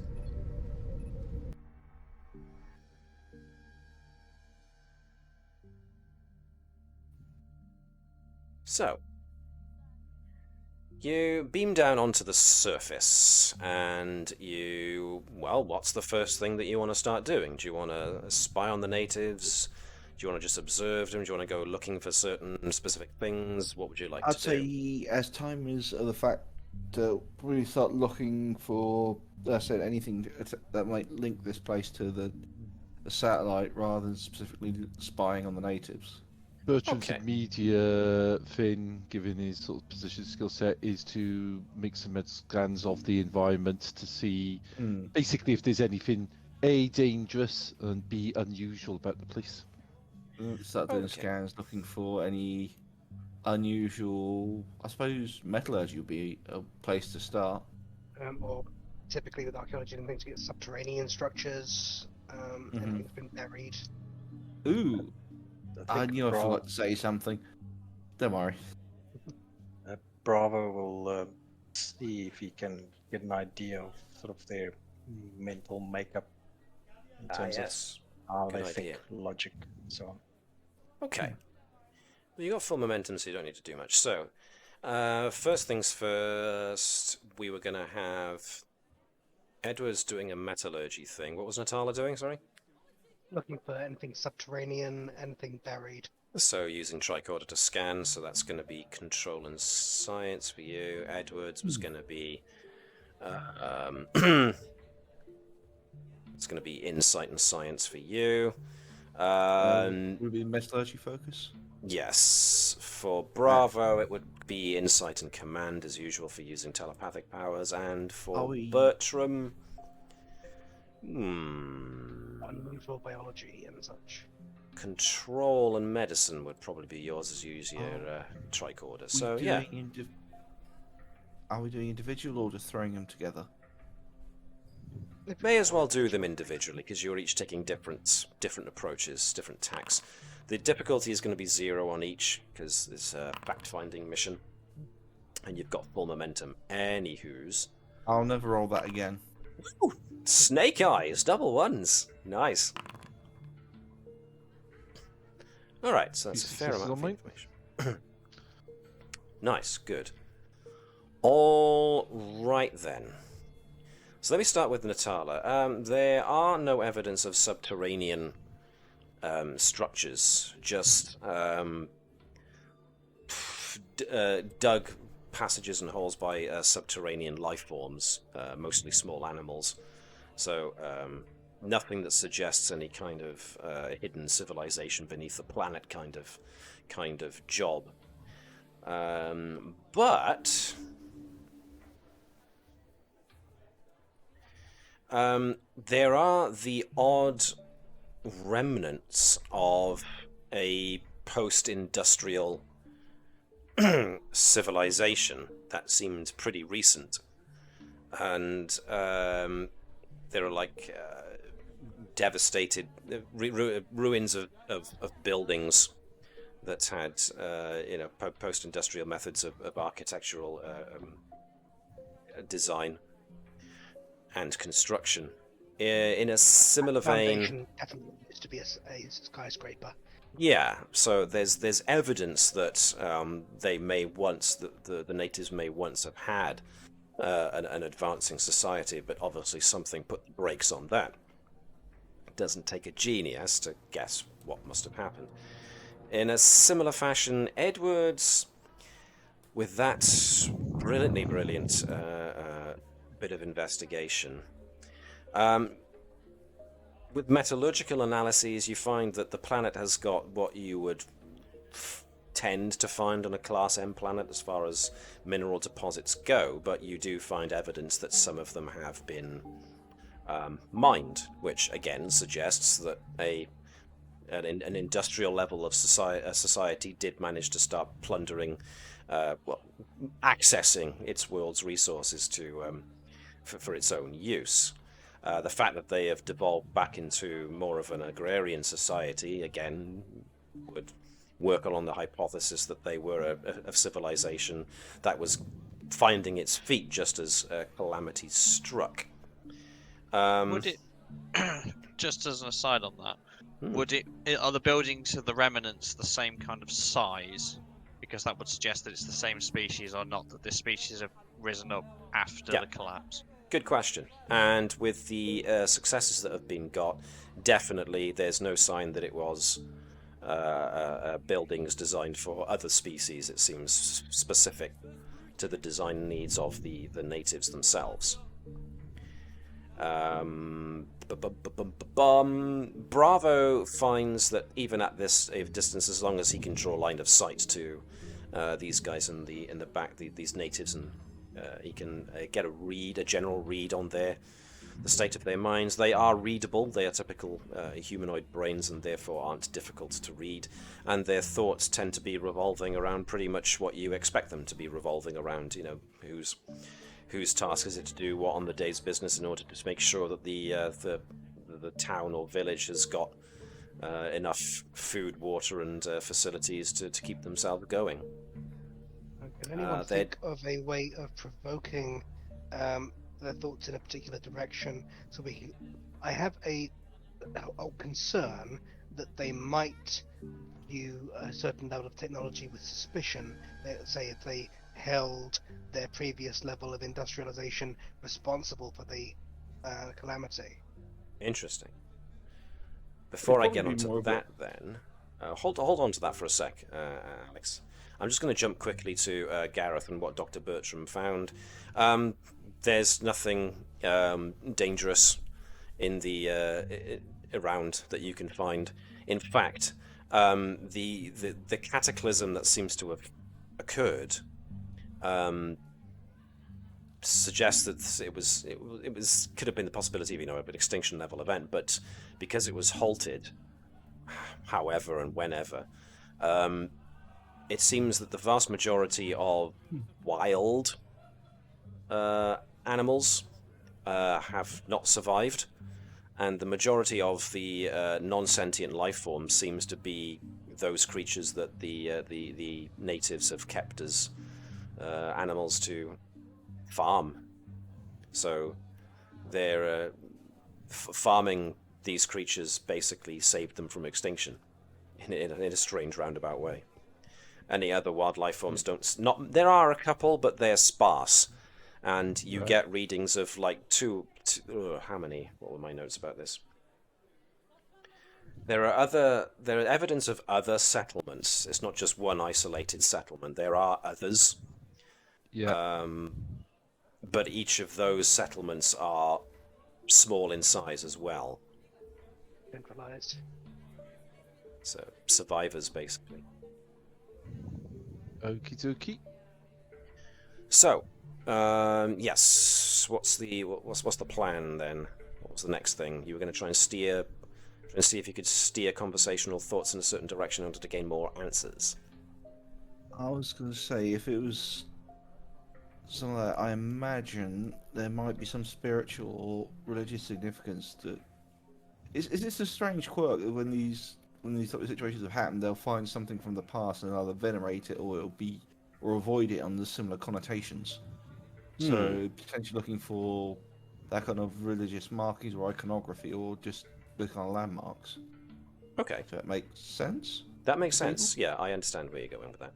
That was to the group as well. That was Edward. Yeah. Sorry, not just Alex. That makes sense in terms of the question. That same question I was asking from a different perspective. Like you would expect that in that kind of level of superstition, you would expect there to be some kind of symbolic. Yeah, Indeed, suitable substrate. Fascinating. Yeah, because it's you think it's funny how societies work that way.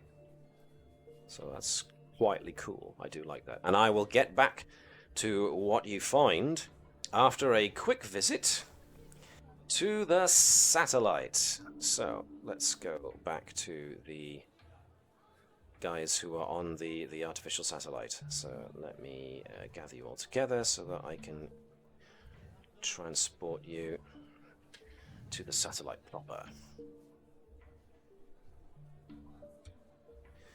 So, boom, boom, there you all are. Let's go back to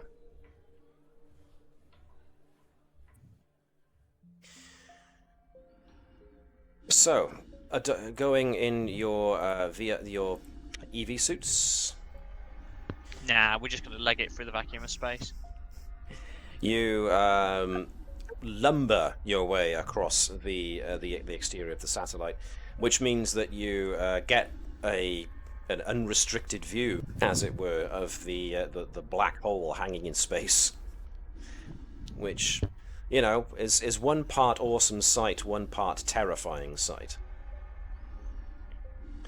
But you follow these blinking light posts that have been set along with a rope, almost kind of attaching each one, that allows you to get led pretty easily as you clamber over the exterior to what looks like.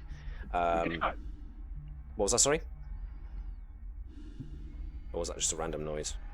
Right, that was just me.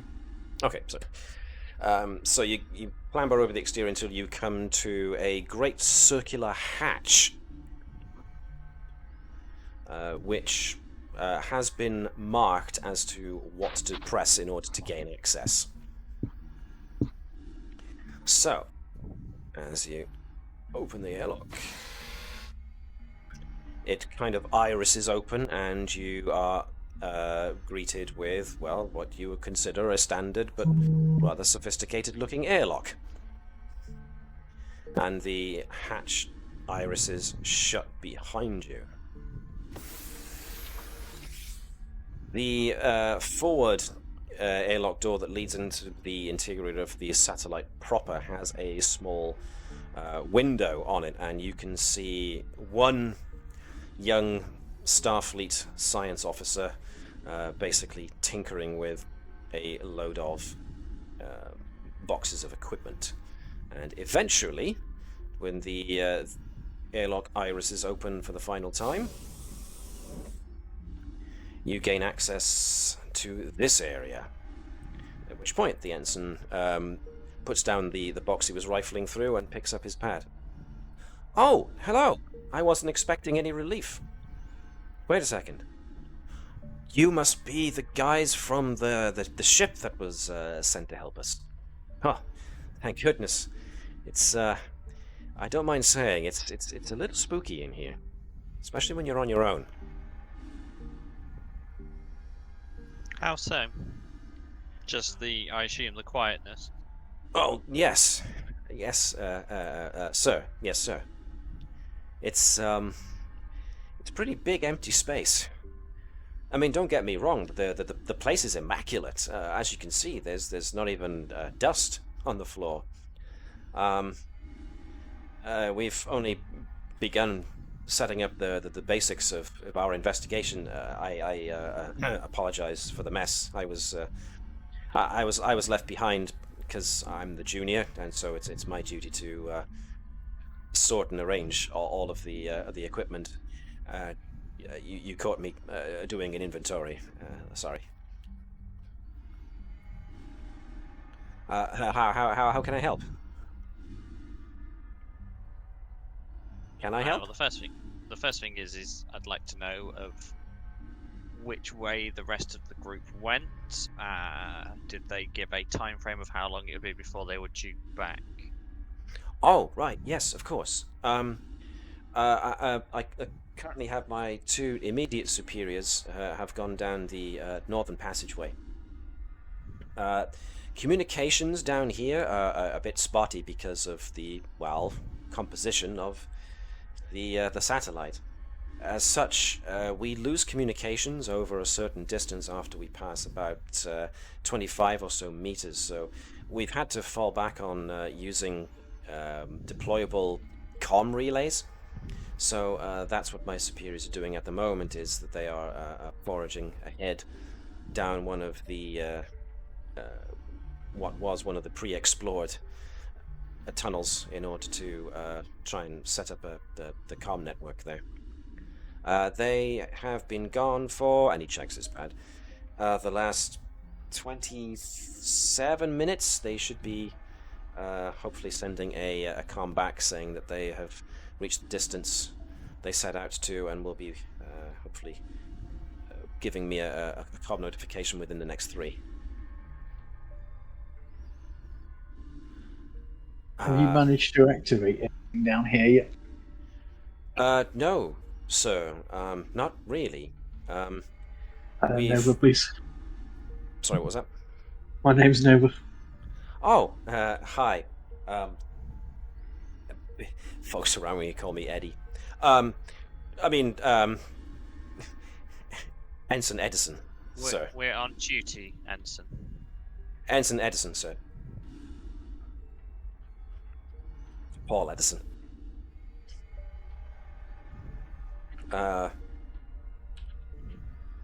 So, can I be of any further assistance?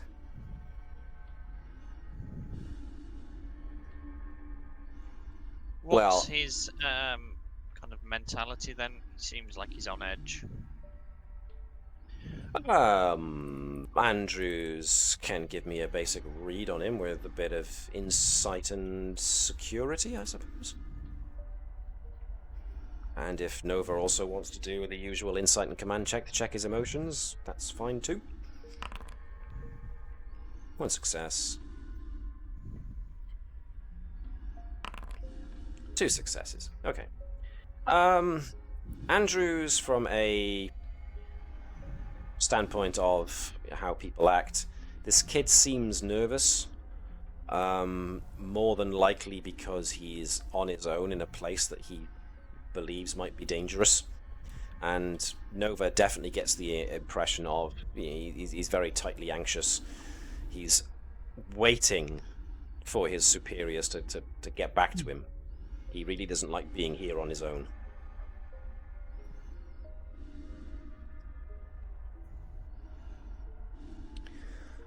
So we can wait for 3 minutes. I'm afraid I don't have much to offer you in regards to like a seat or anything. I mean, I could clear away some of these boxes if you like, sirs. What's down the other routes then? Or have they not been fully explored? Oh, he goes over to the holo display. So far they've not been explored, sir. So that means that the first team went down the northern passageway. That's correct, sir. And my current superiors are retracing those steps, but this time with the comm boosters. We're wondering if maybe they strayed and got lost, but because of the fact that comms don't work, that they haven't been able to calm us back. This place is massive, after all.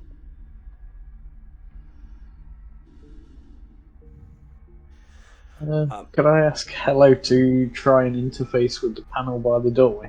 Open. See if there's any other links to that. This unit would be all Tim had me to assist. Thank you. So, yeah. This panel by here. Well, for the most part, it just seems to be a long flat panel in the wall that's emitting a kind of bluish light. So, who has not rolled much today so far? Anyone we've missed? I don't think we have. Go on then, Sean, since this is your supporting character for the most part. Give me a control and engineering check from Hello. I think you should be able to access him. Nope. Nope. Let me change that then.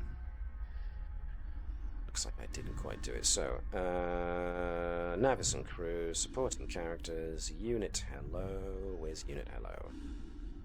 There it is. Oh, it is. Ownership. Ah, yes, the one thing I forgot to do. Right. Everybody should have access to Hello now. Try again. What was the roll, sorry? So, let me think. What was it? Control and engineering. Computer control systems, I suppose, would be the good focus. Oh, and you're now in the station's interior, so let me change the ambience a bit.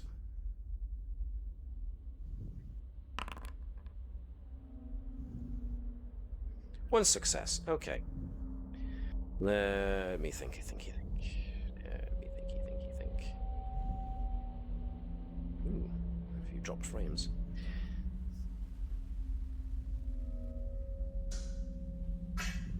This unit apologizes, Unit Nova.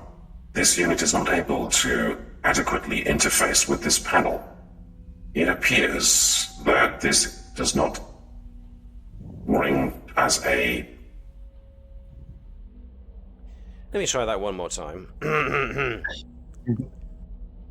This unit finds itself unable to interface with this panel. It appears that it is mostly a display device.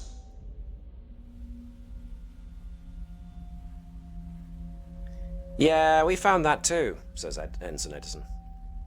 Most of these are just like acting like lights, but we've seen actual lights lining the walls, so we're not exactly sure what these things do. They just seem to be view screens, I suppose, but I don't know, maybe there's nothing to show anymore.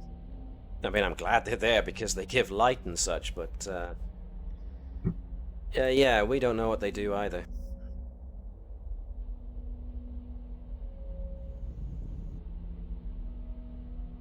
Unit Nova, this unit must note that there are no familiar interfaces thus far observed. Is there any sort of link between access? Are you asking hello, or are you asking the ensign, or are you asking the GM?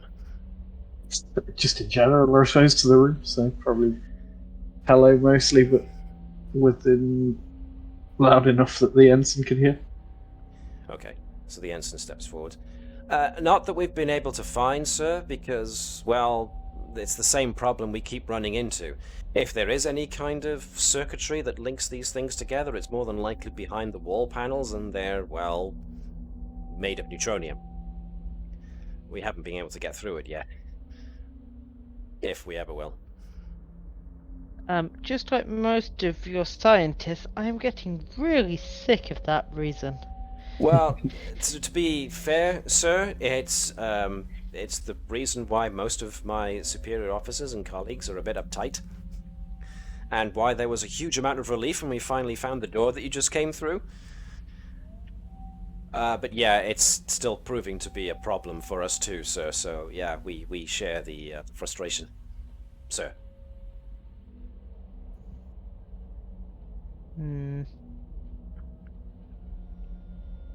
Unit Nova, this unit has a potential recommendation.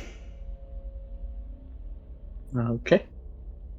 Perhaps there should be a working control room of some variety that we could use to access their systems. Makes sense. I'd have to agree with it on that. If the group went north the first time, it may be worthwhile that we do wait for this 3-minute point, which would probably be coming up shortly. But then I would like to explore northwards, because if they trip something, that's... From what I understand from what was said earlier, is that it's since the group has arrived here, is that the tilt's changed? That was what was implied, yes. The science team found access at last, and when they did actually gain access to the interior, there was some kind of gradual power build-up, and the tilt of the black hole started to alter.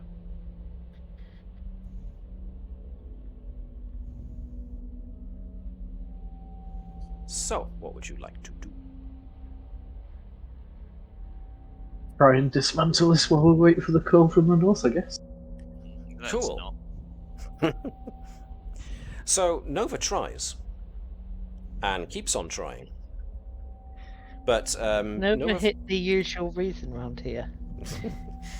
So Nova tries, finding where the screen joins against the wall and sees if she can get her fingers in, but it's really in there.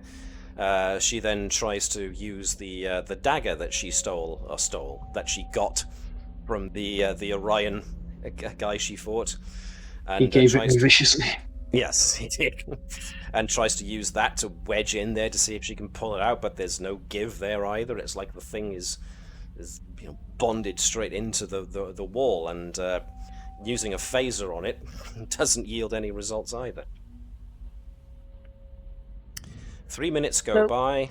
Sorry, you were going to say something. No, but what you're telling me is it's made of neutronium. Maybe I should have renamed the episode. That would have given the game away, though, really, wouldn't it? So there. 3 minutes go by. The ensign is now looking nervously around. I assume that this is a two-way communication. Oh, yeah, yes. Sorry, sir. Eddie to... I mean, Ensign Edison to forward recon team? Lieutenants? Hello?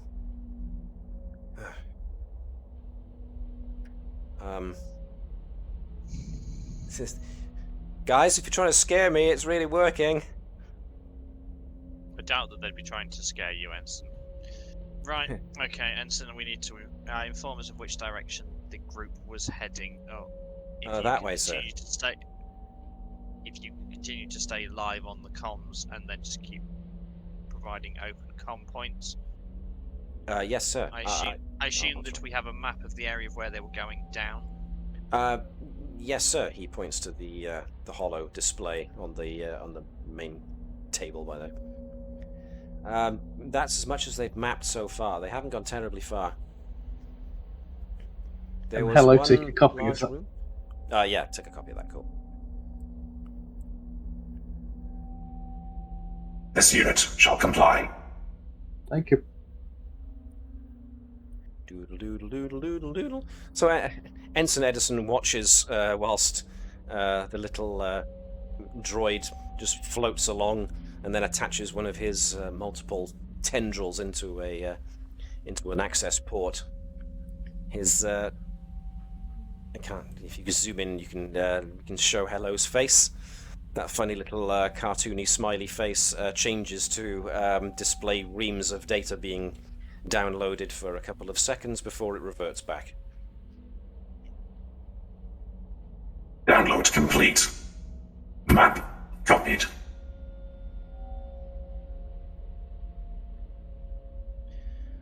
So, it seems you've got some investigating to do.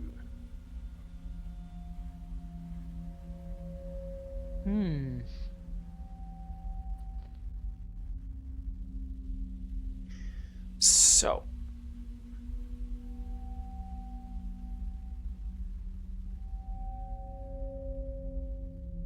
what's Viper's doing down there?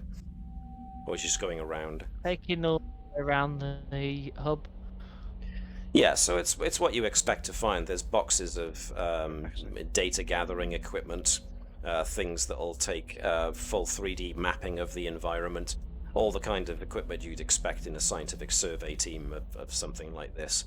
And as you can see, a lot of it is in semi-state of being unpacked.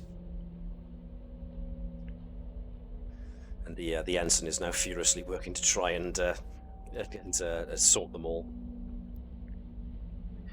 So, down the northern corridors we go, and we will leave you guys there for the moment, if we just move ourselves back to the planet's surface.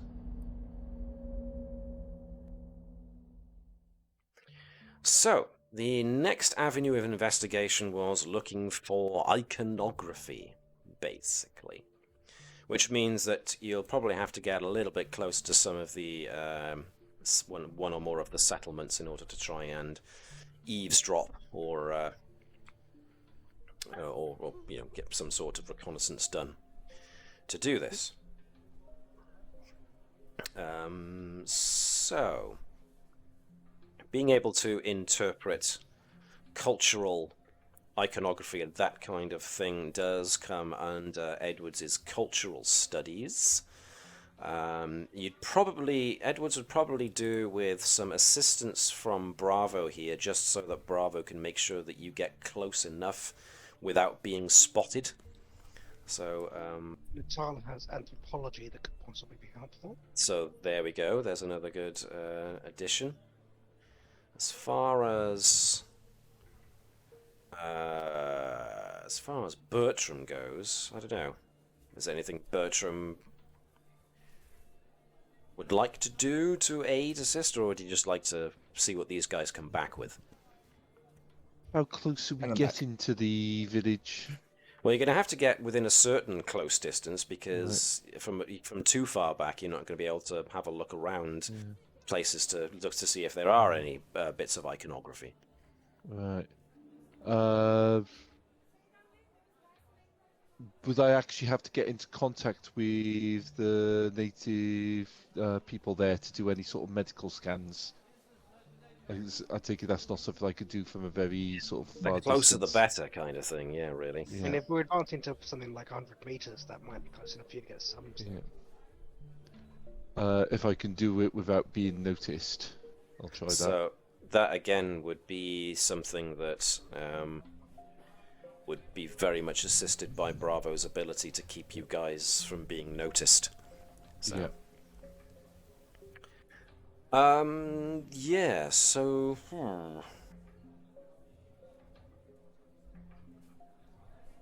I am going to up the threat range on this from 20 to 19 to 20, because the possibility of being discovered is going to be...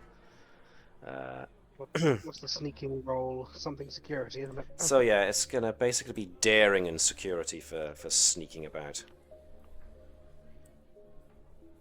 So the best one to do this would likely be Bravo to lead and everyone else to aid. Can Bravo apply security protocol to this? Absolutely.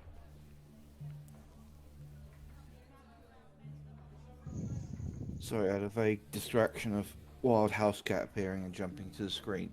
What would I be required to? What would be science plus? At the moment, sorry, I interrupted you there. To aid, I mean. No, we're initially rolling daring security for sneaking about. Ah, okay. Threat range is increased to 19 and 20 now. So Let me see what. threat range? No, complication range. Let me get my Is this terminology right. within the realms of? Trying to think if there's anything I could do to apply for this. Possibly not at this point. John, what were you saying? Wondering whether safety protocols or anything helps out with this. I don't think it necessarily does. Kind of. I'd be fine with that.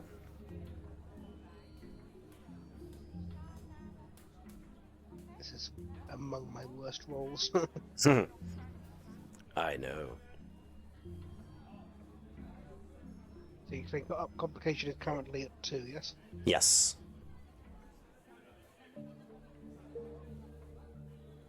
So if we could get the assisting rolls, please. 0 successes from Natala.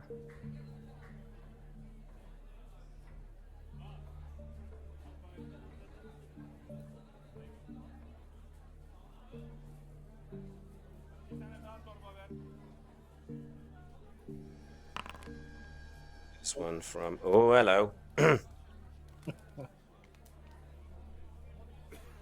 will be a parent-figure operation, so... That's a complication, so...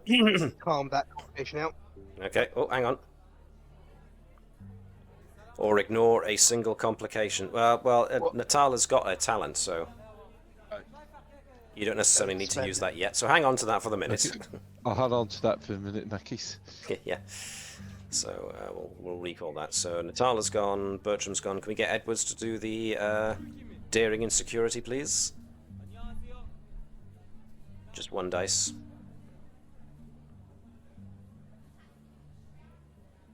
Alex? Yep, sorry, cat. What was it? Daring and security, please. Just 1 dice, and the complication range is 2. Fuck at me! I'd rather not, but hey, well done, you succeeded. Yeah, Got I success. know, that was literally the top end. I have nothing above that is failure land. Which means we're now on That was very to surprising. Bravo himself. Bravo might spend a point of momentum in this situation. Mm-hmm. I'm not sure you can. I think you're on the maximum dice, yeah. Okay, yeah, that's right. We've already got. Okay, here we go. Are we on maximum die? Yeah. Oh dear. So, you got 1 success, you got an 18, which was close, but doesn't give a complication, so And now one we see complication if left. anybody For did the one notice complication you. we got, we can knock out with parent figure. No complications, at least. All right then. So, despite your best efforts, it seems that somebody does notice you. Oh, hello, visitors. Would you be from the southern or the eastern tribe?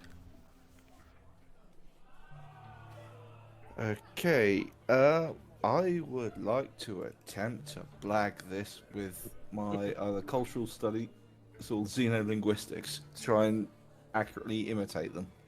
Cool. He's activating changeling.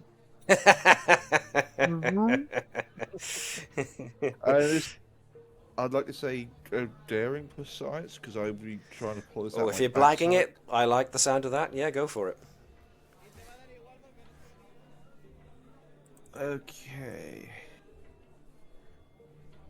You could, if you really wanted to, use the Prime Directive as a means of gaining a point of using determination. Yeah, I'll take it. 'Cause that's what we are trying to establish. So yeah, you've got two mission directives: obey the Prime Directive and assist the science team. So 3 successes. Must not give away water powers. I like. So yes, Edwards, listening to the lilt and twang of the citizen that has confronted you, you make a good educated guess as to what kind of regional deviation that there could be. Now, from what the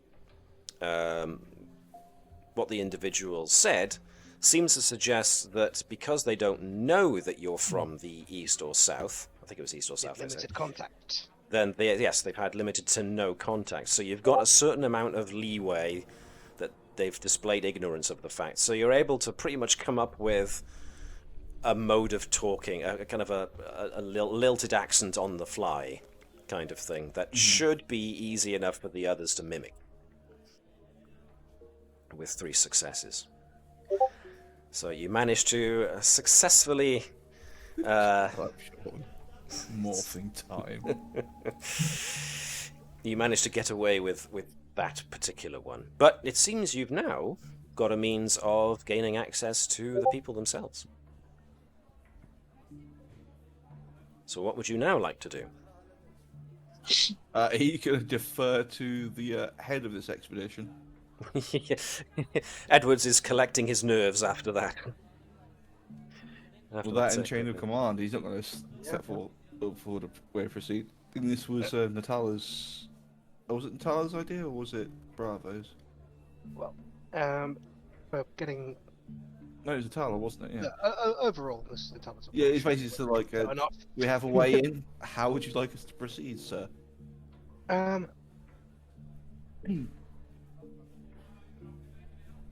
So we should aim to reassure them that we're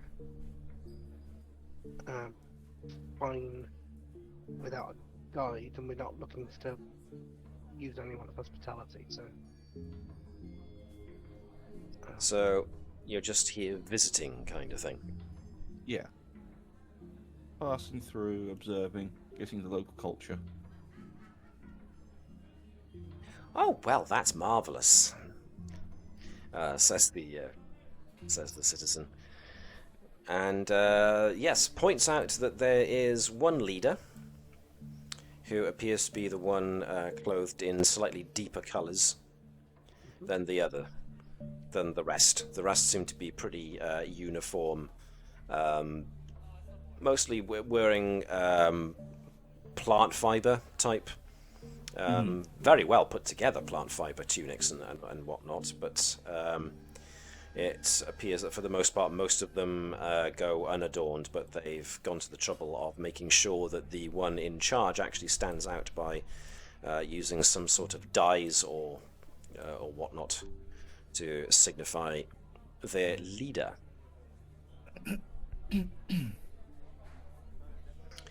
So, yes, if you're here to trade, feel free to look around. I'm sure if there's something that we could barter, we're more than happy to attempt. If you have seeds, that would be even better. Our last harvest wasn't too bad, but I'm afraid we didn't have an additional crops to spare for trade on this occasion. Although if we could find out what you might have next season, that would be valuable for the future, I suppose. Oh well, then feel free to look about some of our walled gardens. That's pretty much all we grow around here. Oh, if you must excuse me, I have to get back to what I was doing. Certainly, thank you.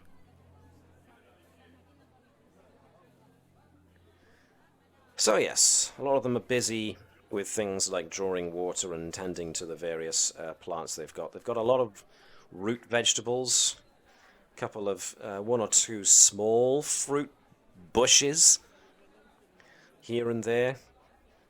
Trees don't appear to be ones that have any kind of buds or fruits.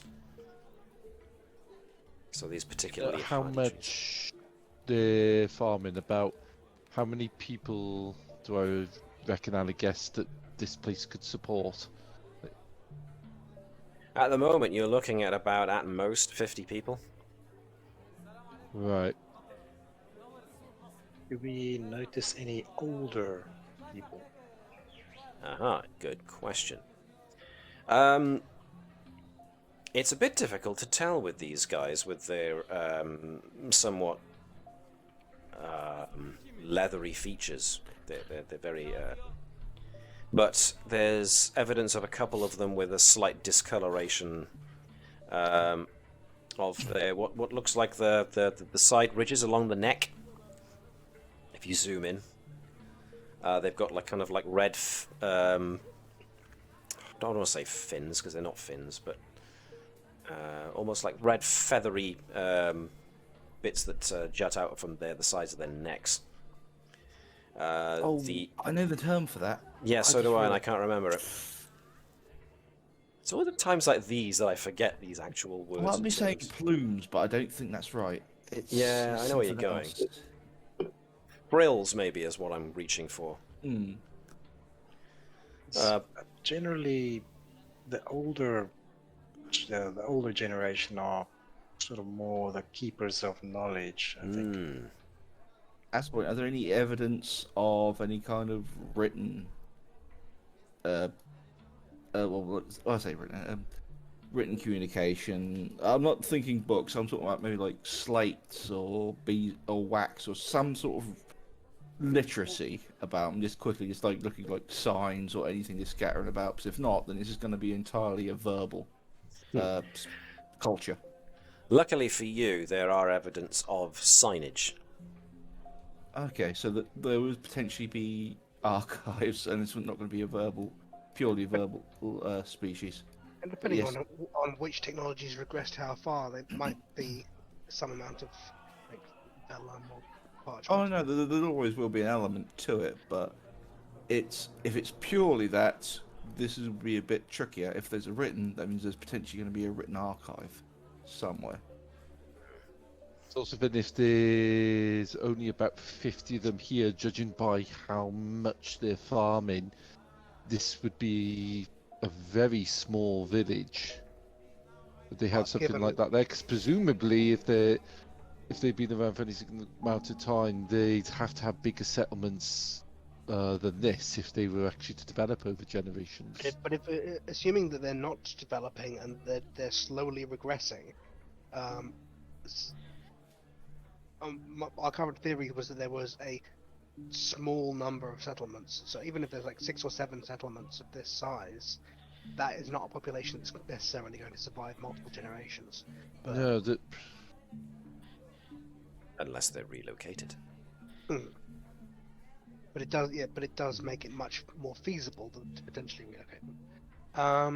yeah. So what would you like your next steps to be? I think yes, that the idea that there We might need to be a written record somewhere is worth looking into. It'll If we probably can, be with the village elder or what. It'll either be a symbol or authority, either secular or religious. so we can ask the I suppose which of the buildings looks more ostentatious? Buildings are Rather, pretty like- much as you see, all made out of. Okay. Yeah. Do we see any sign of any kind of difference in the buildings beyond like anything that would point to there being not just a residential?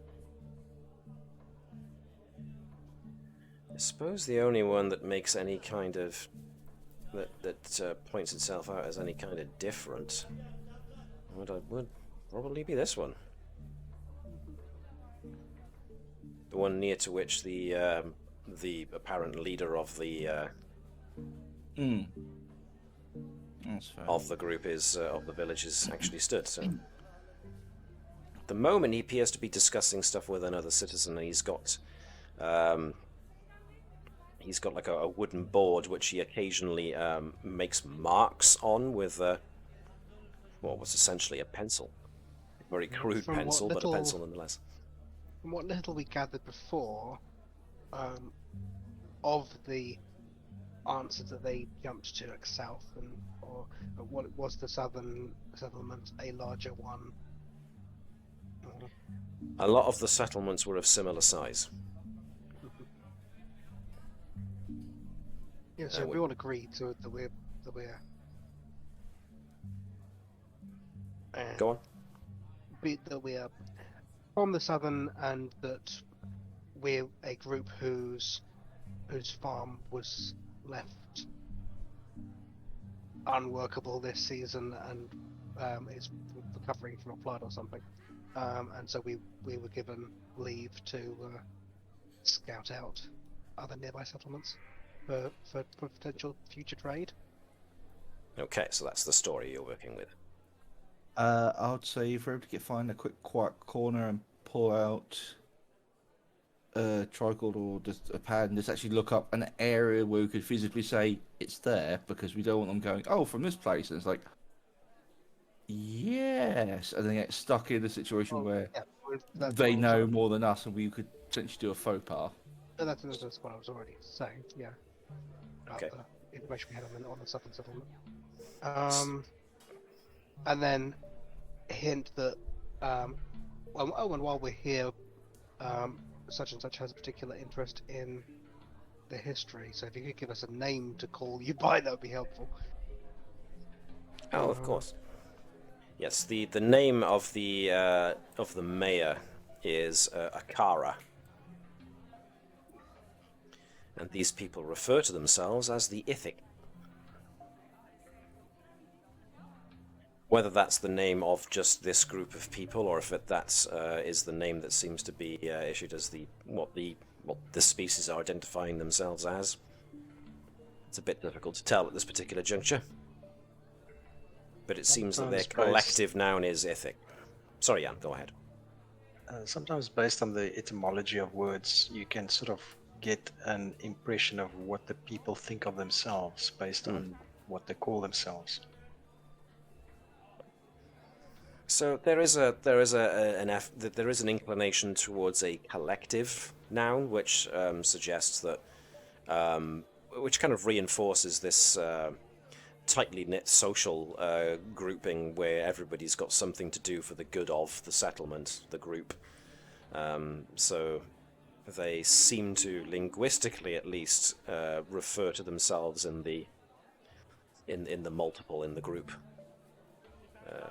If we were to suggest to Rakara that Janata here, Jonathan Edwards, has an interest in the histories of the foundation of the settlements, and whether they have any written record. Yes. So, I suppose it's time for Edwards to put on the charm. Oh, I'll try my best. So, Because this guy, obviously, he's got you can tell he's got the responsibility of the management of this community on his shoulders. So he's very serious. He's trying to keep track of everything. So it seems that he's taking Well, that the kind Tala of can make the standpoint. introduction. Like you be the geek, and I talk to you in through the door. Certainly, it's However you more wanna do to be convincing. I'm trying to work out what kind of roles, and I'm thinking it's going to be a presence or something. Yeah. More than likely. Yeah, yeah. It is going to be, pretty much presence and... I say Maybe science, presence going from what command you or know. presence. Yeah. Yeah. Going from your anthropological and cultural studies type of stuff. Mhm. You can go into the conversation with basic assumptions of, how these kind of societies work. Mm-hmm. Bravo will just be monitoring the surface thoughts. Yes.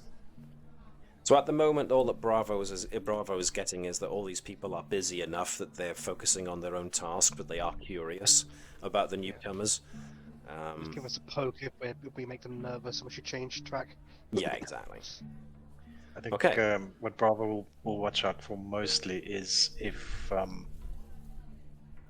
Edwards commits a faux pas, that he can immediately sort of Pick up on. indicate such to Edwards, because sometimes people won't show that the faux pas was committed. All politeness Good and thinking. such, yeah. Very good thinking. I like it. Okay. So one on watch, one on introductions, one assisting with the introductions. Okie dokie. So if Natala wants to be the lead on the introductions, and Edwards can assist. What did I say it was? Presence and science. One success. Cool. Force. Well, blimey. Natala. Well, the Denobulan social. Let me backtrack that. Denobulans, being very social creatures, serves Natala extraordinarily well here, as she comes across as extremely likable, easily able to make introductions and put folks at ease. So yes, Akara.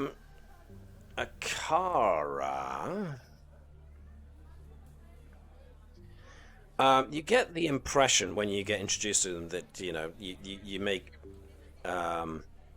you make inclinations towards his status and the fact that he has authority here, and he just seems to accept that with a, well, of course, he accepts the deference as a like a right that he's supposed to get.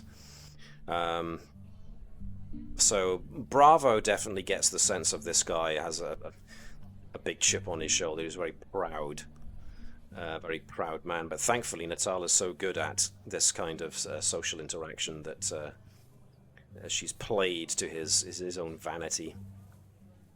And is curious, of course, interested in the fact that you guys are looking for something that this village could potentially offer, and therefore set up a trade between this village and the one you come from. So a bit curious as to why you would want to look at histories, but of course he's assuming he openly says that he's assuming it's for taking back to your own mayor in order to give the full accounting of how well this village has done since its founding, and therefore how good its records are, and give your own mayor a full audit of this town's village's capabilities. So he allows you access to their record store. Cool. Was someone else about to say something, or was that just a random noise I just heard? Random noise. Okay, so with that in mind, I will get back to what you find in a little bitty bit, as we go back to the station.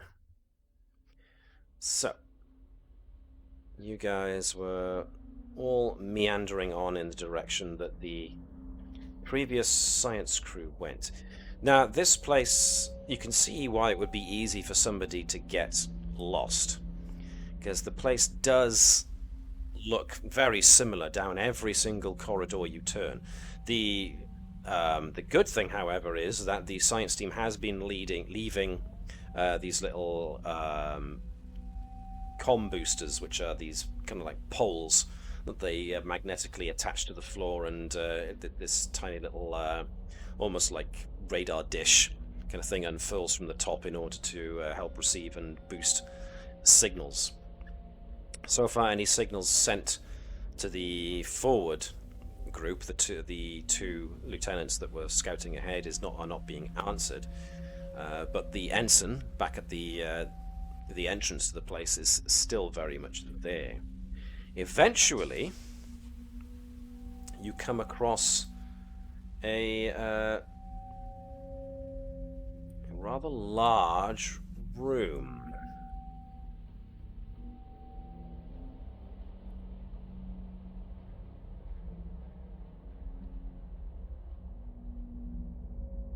Are there signs that the convoy's been set up in here as well?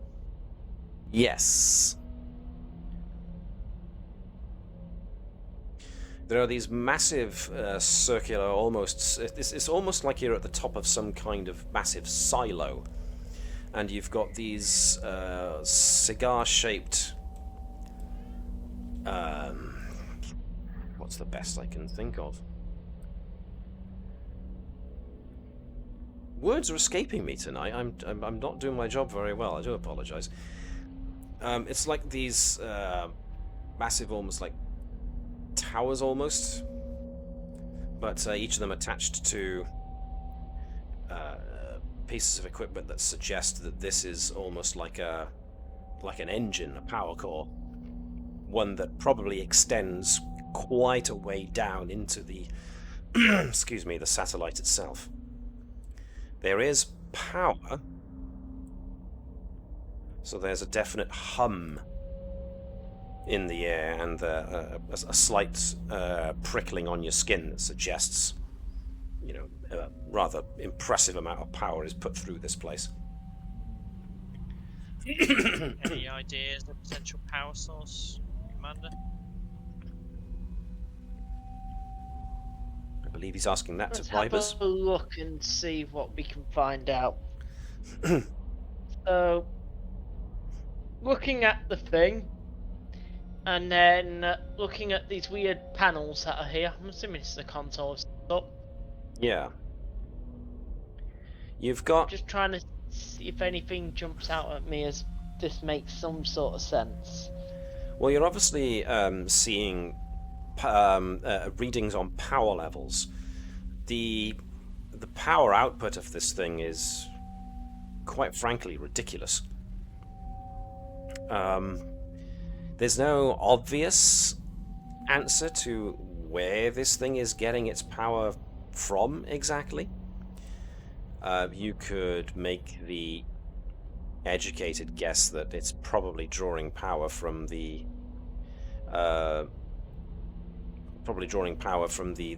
black hole itself.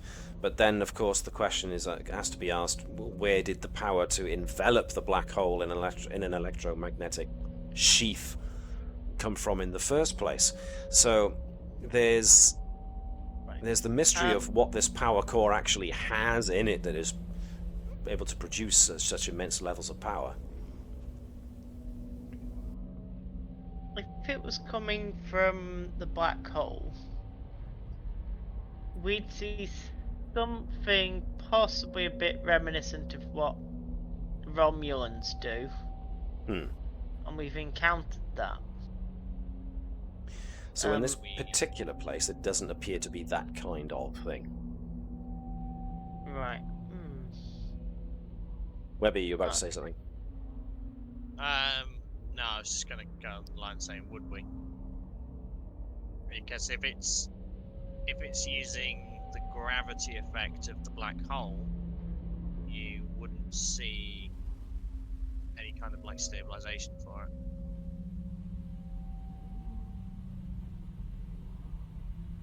So at the moment, lots of power, lots of things doing stuff. Nothing seems to be in a place that I can put it into context as yet. Interface with the system itself seems to be possible, but there are a lot of weird glyphs and oversized interface that you're not exactly sure how it would work. Hello could try, but Hello doesn't. It's just kind of hovering there with his little feeler, little tendrils almost, trying to find somewhere to access to interface, and isn't really finding one. Can I attempt it and get him to compute possible translations for the bits I don't understand? Sure. I mean, let's see. So that would be pretty much an attempt at control and, I suppose, engineering, since you're accessing a...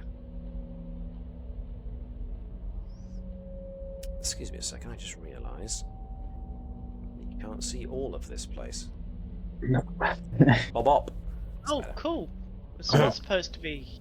It's not a big fan. Okay. I do beg your pardon.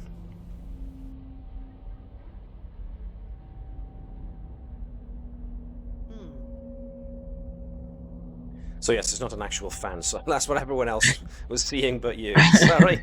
Very sorry there. I do that occasionally. I forget that you have to actually see these things. I'm going to burn a determination with how does this work as well. Alrighty.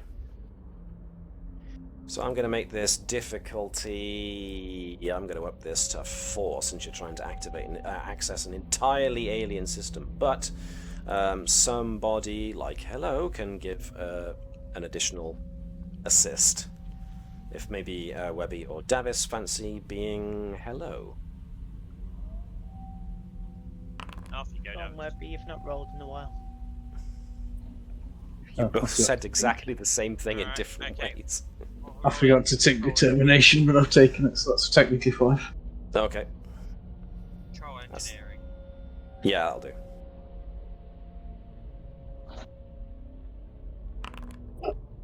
Four successes, brilliant. Okay, not one of them were very high. Okay, you don't get much of an answer as to how No, this thing it's- works. Yeah, as Sean said, he burnt his determination, so he should have got a 5. Yeah. So, even so, that's a lot. Six, That's a so- lot of success. There's quite a few successes there. Not very nice.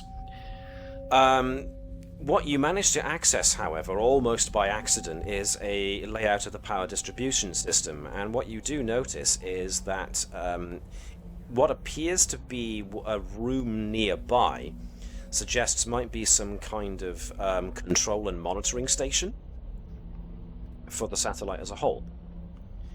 There also, according to this power layout, appears to be a lot of power fed into a single room that's some way off in an area in a section of the satellite that is not on what the science team has so far mapped.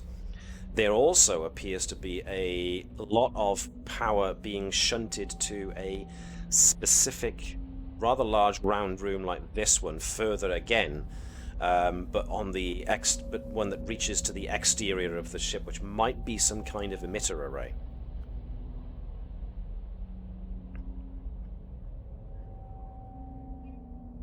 So you've got a potential monitoring station, something else that draws a lot of power, or was drawing a lot of power. There's certainly enough power lines going to it, and what could be the main emitter array for the electromagnetic containment field.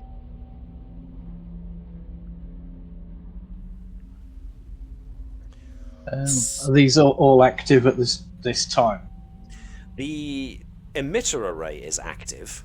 Whatever was set up to draw a lot of power currently isn't.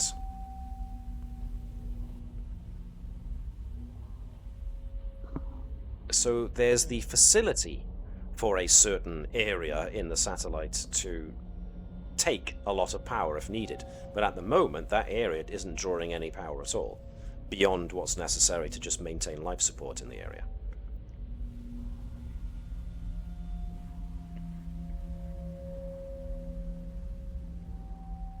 I hope that's clear anyway. So, probably head to the power distribution network.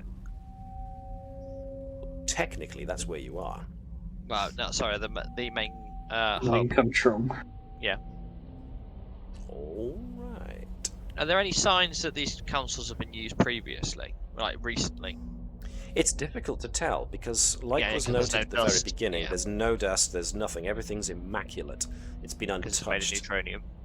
It's made of neutronium. Anything Yeah. fingerprint? Oh, we're in with the EVA suits. Yeah.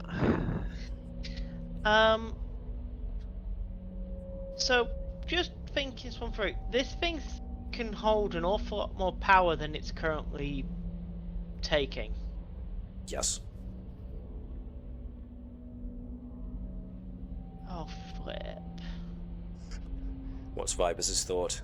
Commander, please say that this problem isn't because we walked in on an ancient system and they knocked it out of automatic. I possibly believe so. Fucking scientists. What have they ever done for the Federation, I ask you? Oh wait. Dunno, all the grand achievements come from engineering. Well, exactly. These scientists can come up with whatever they want, but when it comes time to build it, what do? They look to the engineers. And the ones that take it to destruction are the tactical officers. Do we have the ability at this point to throttle back so that everything's back on a minimum? Not from here, no. Not that you can tell. It's possible that there might be some kind of security protocol in place, because it seems like that is a protected system, or at least a guarded system. Nova, from what we can see at the moment, we've got a bit of a view of how much power is being used where. Can you see anything about historical usage? That would require, going through records. At the moment, what you're seeing is current, and that's just what's being It's on the displayed on the screen. monitors. Yeah. Accessing the system itself is a bit difficult. I mean, you did a really good job with getting what you did out of what you saw, but it seems that the system itself, getting any actual historical data or any access to the current workings of the system is behind user authentication. Fucking cyber neutronium. Which, you've got what might be a monitoring station nearby, so you could use that to get yourself a better idea of the layout of the place. Sounds like a good plan. I think that's a good plan. Which way is that? Well, it'll be this way, but you can't actually see that ping very well because my colour is quite bright. It's it'll be the door nearest to yourselves. It's fine. We'll just update hello with navigational data. Yes, indeed. So on you go. Just grab you guys as you are here. Ordinarily I'd jump back to the planet guys, but for the moment I'm going to stick with the satellite guys, if that's alright. Get you actually in the corridor that you're supposed to be in. Who have I left? I've left Vibers. No, there's Vibers. Cool. In the wall somewhere. Hey! That's a weird door. I thought I got transported somewhere. MacLeod had it out to get me again. Right, so you follow and you come to an intersection that has got evidence that the science survey team came this way, but then they diverted off upwards to the north, it seems. But what the records you managed to get suggests that this room directly ahead of you, to the west of you, would be the monitoring station.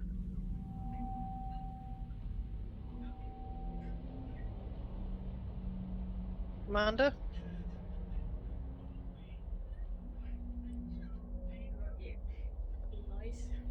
Yeah, let's go in. Using what you've managed to so far, Nova reckons that getting what you could get from the previous system, you can make an educated guess as to the access method used for the monitoring station, which means that you're further ahead than the science team were, so you're able to open the door. If you want to give it a poke. And you find what you would expect from a monitoring room. Quite a few banks of active computer consoles, all of which are displaying lots of screeds of data in a language and a format that you don't fully understand. However, there are a couple of... Sorry, I forgot to add this at the end. On the wall display panels, or rather I should say these ones, on the easternmost walls, there are those kind of divided screens you find where you've got evidence of security cameras, or cameras at the very least, monitoring devices in different parts of the station, and you appear to be getting live feeds.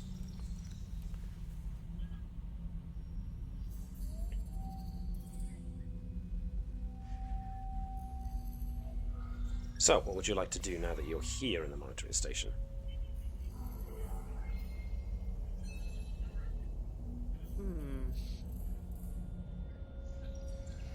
I suppose the first thing is to check, see if we can actually gain any sort of access.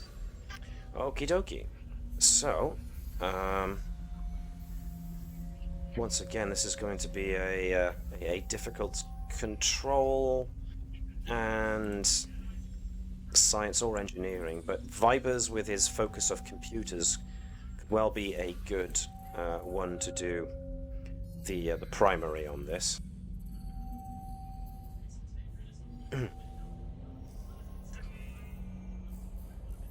And is Andrews going to stay out there in the corridor, or is she going in? Okay. So, let me see. Nova could assist with, control and engineering regularly. Tinkering workings, inner workings would be a better focus. Whereas Vibers could give us control and engineering with his focus on computer systems. So Nova should go first as the assist. And if anybody wants to buy momentum, now would be the time to do it. If you want to, since it's a nice, full, lovely pool. I can't really do procedural compliance on this one. I haven't got a manual. Not quite. I've got a theory though. Haha! So yes, using what you learned from the power distribution center, you think you've got a handle on what icons might mean access and which ones mean what. So give it a go. Huzzah. Ooh. Okay. Oh, fun. Yeah. I'll just cancel them. Okie dokie, you're going to use that to ignore the complication. Fine, very good. And Vibers then. If we can have Vibers' control and engineering with focus on computers. Okay. Yeah, it's not worth doing that for this.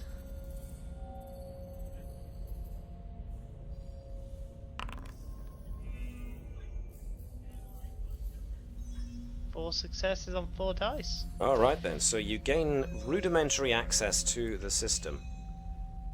And when you do, again, you're not exactly sure what all of it means, but you get a map of the layout of the place, and you can see that there are sealed doors.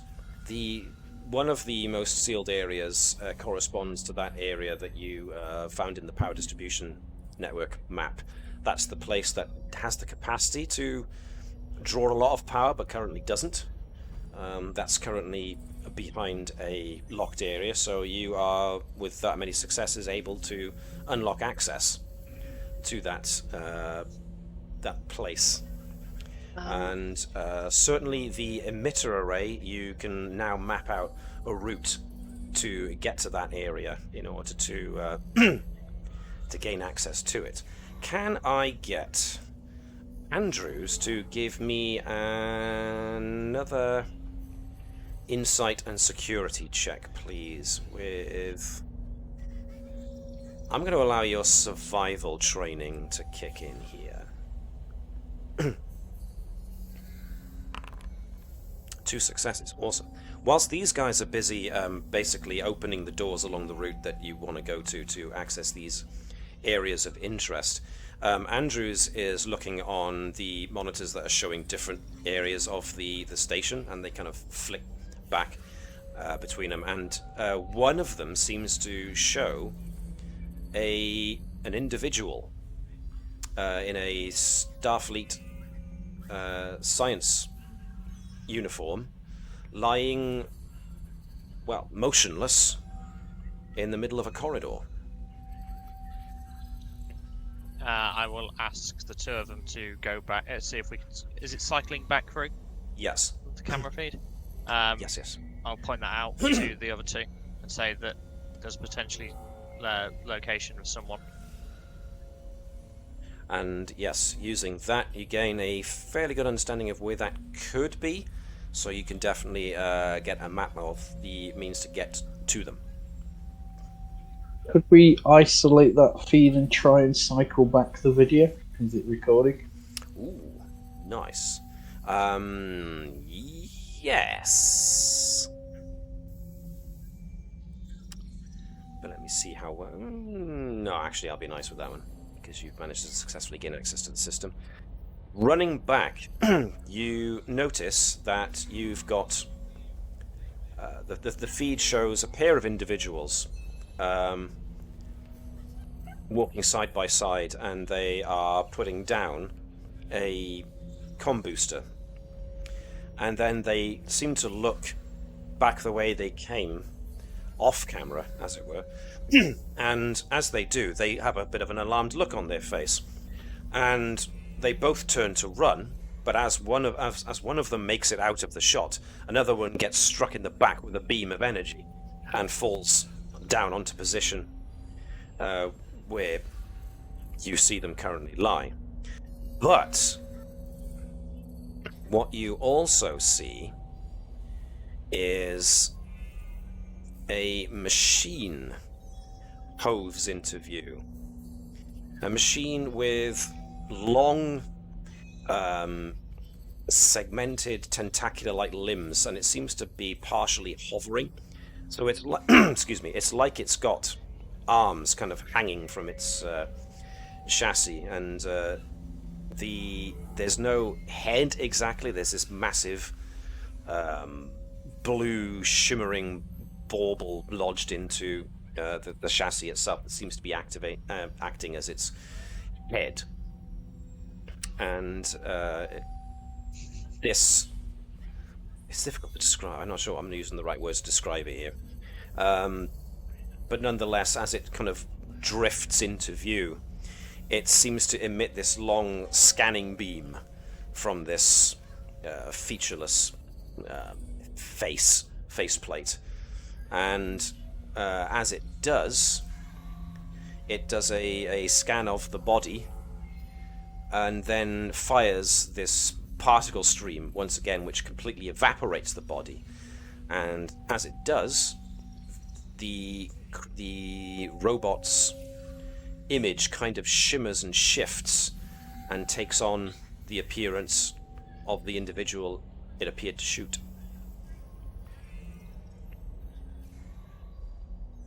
Before it then continues down the corridor after the previous one had got away. So, everyone on this vessel could now be a threat, including the ensign at the entrance. As you say this, it's also where we're going to end it for the night. Mr. Changeling on the planet's like... yes, this is all part of my evil plan. Somehow. Two of Andrews' favourite things, killer robots and changelings, yes. Which did you detonate a stasis black hole? So, what happens? What have they found? Is this what was activated, or is this something else entirely? And what's going to go on with the inhabitants of the planetoid?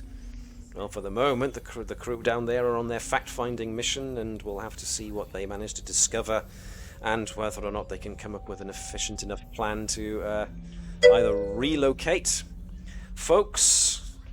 And thanks for tuning in, Suitable Substrate.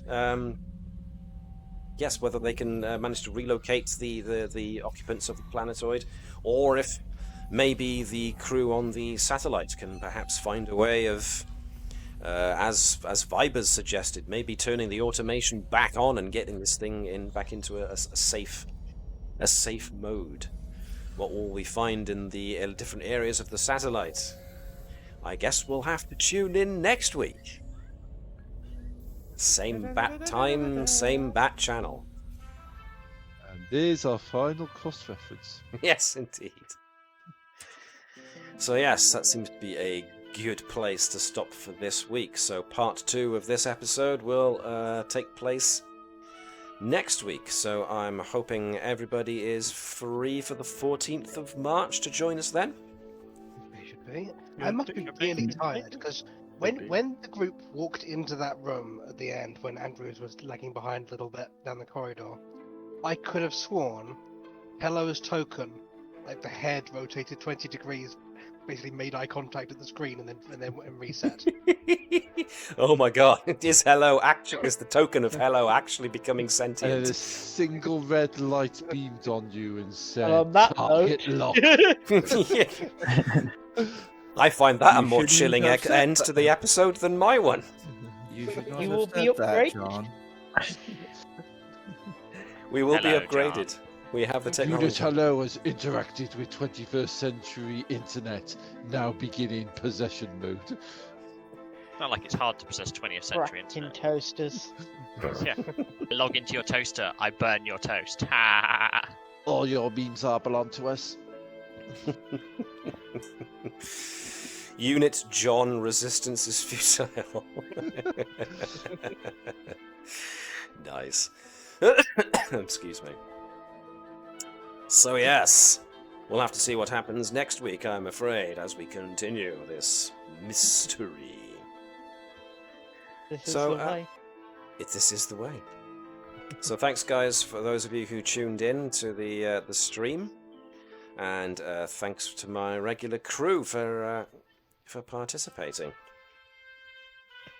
Hopefully, next week's resolution will be a satisfying one. So yeah, without any further ado, thanks guys for tuning in. Remember to look after yourselves, to live long and prosper. And in the meantime, I will sign off now and close the hailing frequencies. Look after yourselves, be good to each other, and we will see you next week.